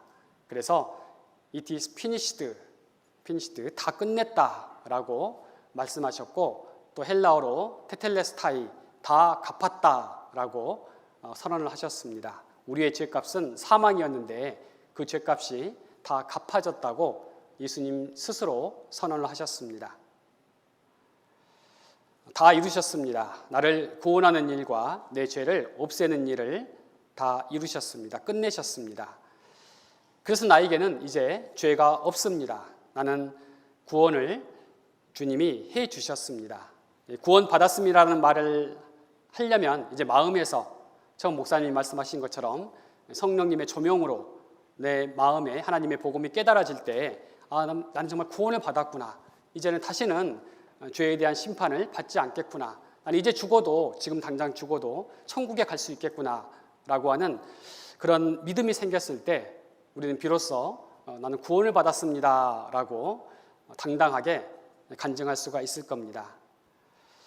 자, 세상 죄 속에 포함된 나의 죄, 이 나의 죄를 없애는 일을 다 이루셨습니다. 무엇으로 이루셨죠? 예수님의 피로 우리의 모든 죄를 용서해 주셨습니다. 내 모든 죄를 사하셨다. 고린도후서 5장 14절에 그리스도의 사랑이 우리를 강권하시는도다 라고 말씀하고 있는데요, 다음 부분 함께 읽겠습니다. 우리가 생각건대 한 사람이 모든 사람을 대신하여 죽었은즉 모든 사람이 죽은 것이라. 네. 자, 이 한 사람이 누굴까요? 예수님이십니다. 예수님께서 세상 모든 사람을 대신해서 죽으셨습니다. 그래서 모든 사람이 죽은 것이다. 이제 우리의 모든 죄값은 예수님께서 다 갚아주셨다라는 말씀을 대표성으로 설명을 하고 있습니다.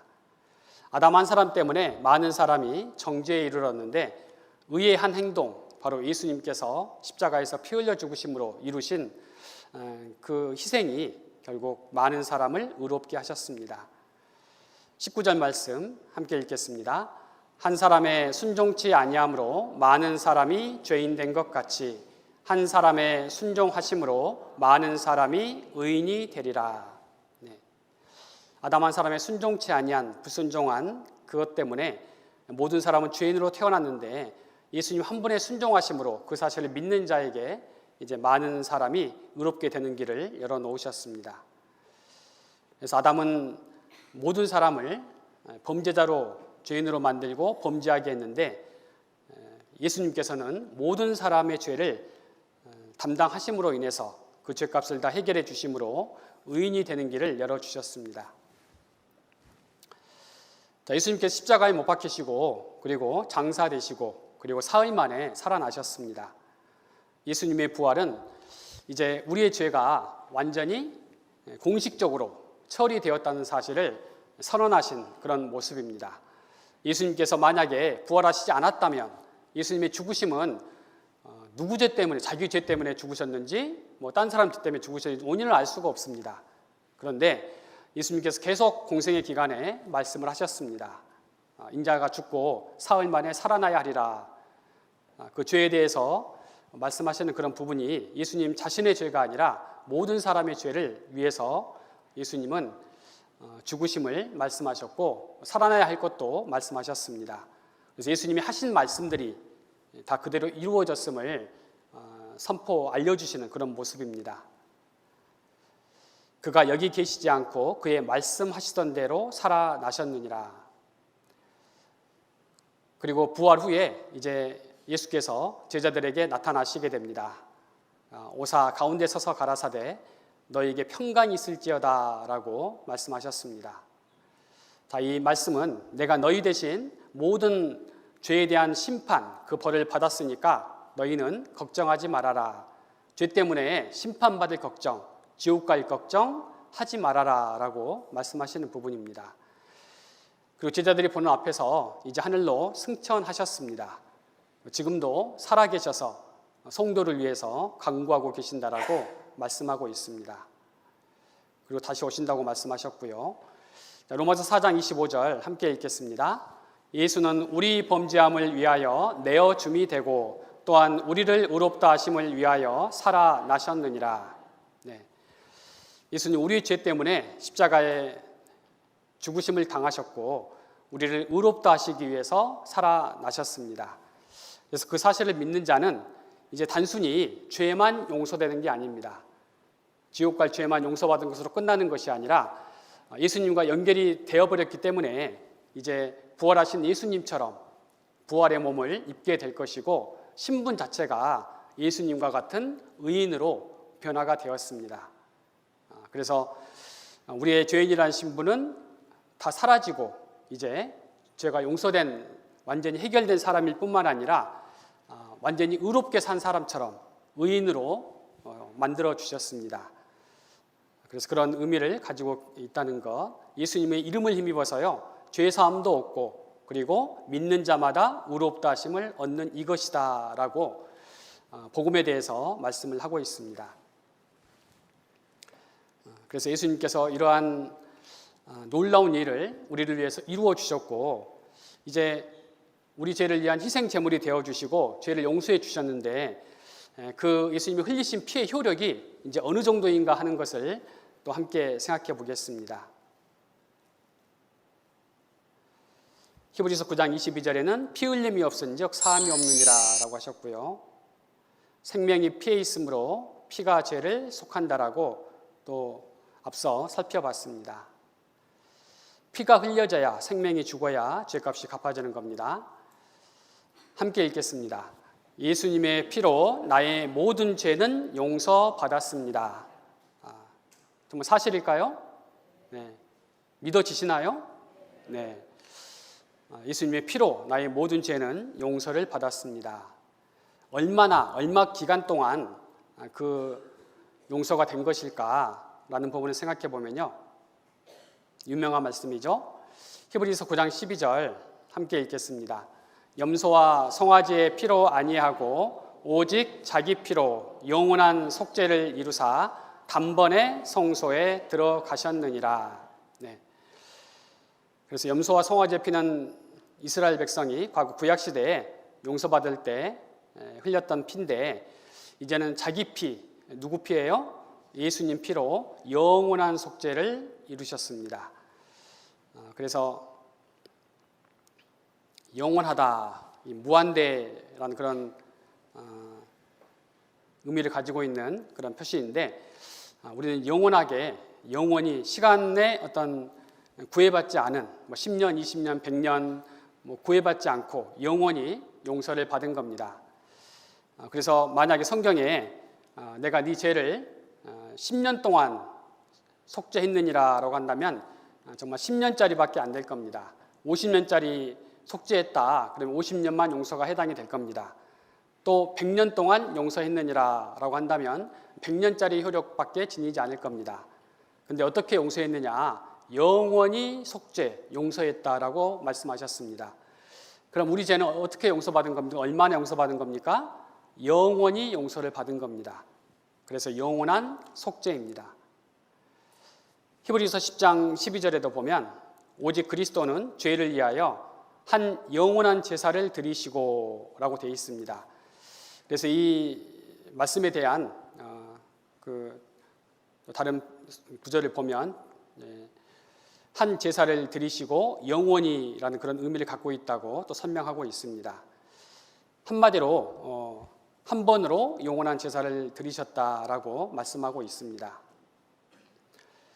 자, 예수님의 피는 내 죄를 얼마만큼 또 용서하셨을까? 시편 85편 2절 함께 읽겠습니다. 주의 백성의 죄악을 사하시고 저희 모든 죄를 덮으셨나이다.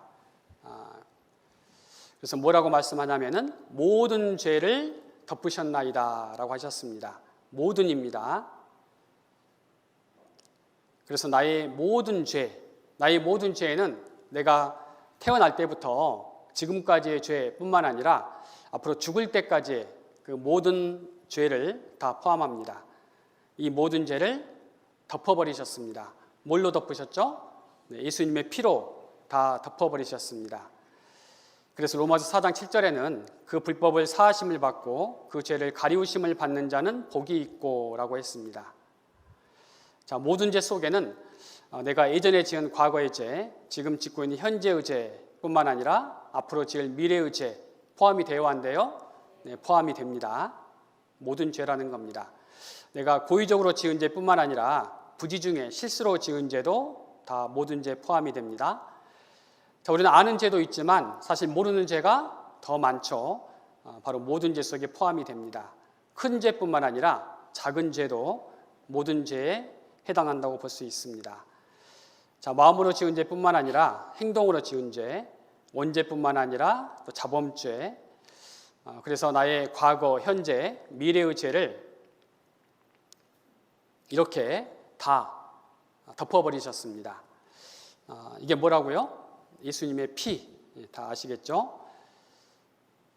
예수님의 피가 이렇게 절반, 과거죄만 용서받은 게 아니죠. 또 예수님의 피가 미래죄를 남겨둔 것도 아닙니다. 예수님의 피가 나의 그 큰 죄, 나만 아는 죄, 그 비밀스러운 죄, 그 죄는 용서 못하셨을까요? 아니시죠. 이 죄까지도 다 용서를 하셨습니다. 그래서 영원한 속죄를 이루어 주셨습니다. 영원하고 완전한 속죄를 이루어 주셨다는 것. 예수님의 피는 내 죄를 몇 번에 걸쳐서 용서하셨을까요? 네, 한 번에, 단번에 용서하셨습니다. 히브리서 9장 25절 26절에 보면 대제사장이 해마다 다른 것의 피로써 성소에 들어가는 것 같이 자주 자기를 드리려고 아니하실지니, 그러니까 단번에 드리신, 한 번에 드리신 제사가 아니라면 예수님이 또 죄 때문에 일정한 주기를 가지고 100년마다 오시든 1000년마다 오시든 십자가에 못 박혀 피 흘려 죽으셔야 되는데 그럴 필요가 있어요, 없어요? 없다는 겁니다. 밑에 보면 이제 자기를 단번에 제사로 드려 죄를 없게 하시려고 세상 끝에 나타나셨느니라. 단번에 용서해 주셨기 때문에 우리가 그 사실을 여러 번 이렇게 믿는 것을 통해서 죄를 용서받은 것이 아니죠. 우리 역시 단번에 이루셨다는 사실을 한 번에 믿음으로 인해서 우리 죄가 용서되었다는 사실을 깨닫게 되었습니다. 단번에입니다.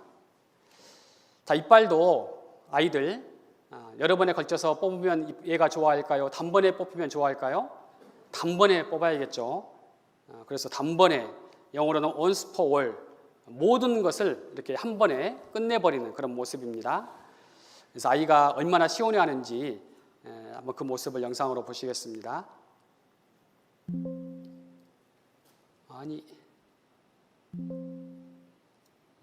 나중에 봐야겠네요. 그래서 예수님의 피로 단번에 한 번에 하신 일, 나의 죄를 전부 영원히 다 덮으셨다는 것, 다 용서해 주셨다는 것, 그리고 다 깨끗하게 없애 주셨다는 것, 다 갚으셨다는 것. 네. 그래서 아주 중요한 사실, 예수님은 2000년 전에 한 번 오셔서 우리 죄를 위한 화목제물이 되시고, 그리고 우리 죄를 영원히 한 번에 깨끗하게 다 용서해 주시고 갚아 주셨습니다. 이사야 43장 25절에 이 말씀도 중요하니까 함께 읽겠습니다.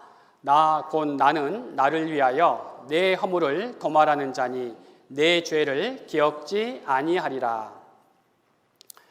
그래서 이 나 곧 나는 누구예요? 하나님 자신을 가리키고 있죠. 하나님께서 나를 위해서, 하나님 자신을 위해서 우리의 허물을 도말하는 자니라고 말씀하셨습니다. 하나님 우리를 창조하셨기 때문에 우리가 구원받는 것이 하나님께 큰 기쁨입니다. 그리고 하나님 자신의 영광을 위해서 예수 그리스도를 이 땅에 보내주시고 예수님의 삶은 하나님의 영광을 위한 것이었고 예수님의 죽으심 역시 하나님의 영광을 위한 것이었고 부활하심과 승천하심도 하나님의 영광을 위한 일이었습니다. 이 사실을 우리가 믿고 구원을 받는 것 역시 하나님의 영광이 나타나는 모습입니다. 그래서 하나님께서는 여기 있는 말씀처럼 하나님 자신을 위해서 나 곧 나는 나를 위하여 네 허물을 도말하는 자니 네 죄를 기억지 아니하리라. 자, 죄는 이제 우리의 마음속에서 용서된 것이 아니죠. 누구의 마음속에서 기억되지 않는 겁니까? 하나님의 마음속에서. 하나님이 사실 알고자 하면 뭐 하나님은 조사할 필요도 없잖아요. 전지전능하시기 때문에 우리의 죄를 어렸을 때부터 마음속에 지은 죄까지 하나도 빠짐없이 다 이렇게 나타내 보이실 수 있는 분이십니다. 그런데 하나님께서 친히 하나님 자신의 피를 흘리셔서 우리의 죄를 다 덮어주신 거예요. 보이지 않게. 하나님 그걸 모르신다는 것이 아닙니다. 기억을 일부러 안 하시겠다고 말씀하신 겁니다. 안 하시겠다고. 하나님 자신을 위해서 우리의 허물을 도말해 주셨습니다. 자, 나의 죄 예수님의 피로 다 이렇게 도말이 되었고요. 이사야 44장 22절도 네 죄를 안개에 사라짐 같이 도말하였으니 용서해놨으니까 돌아오라라고 구속했다라고 말씀하셨습니다. 돌아오면 구속하겠다는 게 아니죠. 이미 죄값을 치러놨으니까 돌아오라, 믿으라라고 말씀하시는 겁니다. 도말은 발라서 지우다라는 뜻을 가지고 있는데 이렇게 학교 담벼락에 낙서가 되어 있으면 이것을 페인트로 깨끗하게 발라가지고 덮어버리는 거죠. 도말이라고 합니다. 자, 아이들에게 내리는 그런 문제인데 어떻게 무엇으로 깨끗하게 되나요? 연필은 지우개로, 볼펜은 어려운 문제군요. 자, 볼펜은 화이트로 지워집니다. 벽의 낙서는 페인트로, 나의 죄는 예수님의 피로, 나의 죄는 예수님의 피로 깨끗하게 될 예정이에요. 깨끗하게 되었어요? 깨끗하게 되었습니다. 완료형입니다.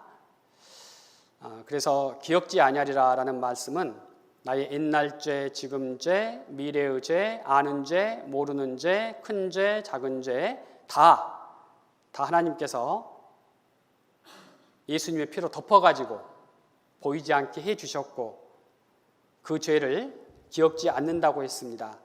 자, 문제입니다. 내 더러운 죄는 어디에서 사라졌다는 겁니까? 내 마음입니까? 하나님 마음입니까? 하나님 마음이죠. 내 마음속에서 생각이 나요, 안 나요? 나죠. 내 마음속에서까지 나는 기억이 안 나. 그러면 정신병원 가봐야겠죠? 하나님 마음에서 다 사라진 겁니다. 기억하지 않으신다라고 말씀하셨습니다. 이것은 우리가 도저히 사람의 지혜와 능력을 얻을 수 없는 그런 완전한 구원이고요. 은혜입니다.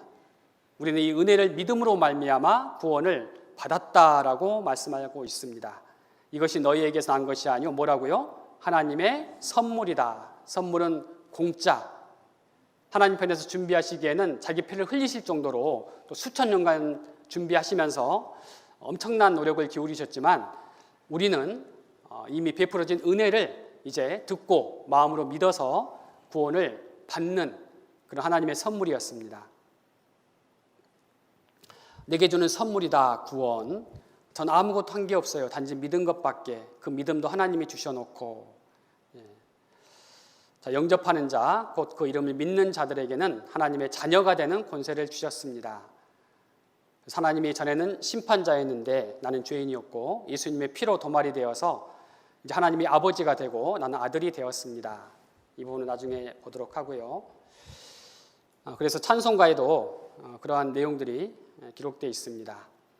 내 주의 보혈은 정하고 정하다. 내 죄를 정케 하신 주죠. 하실 주가 아니라 날 오라 하신다.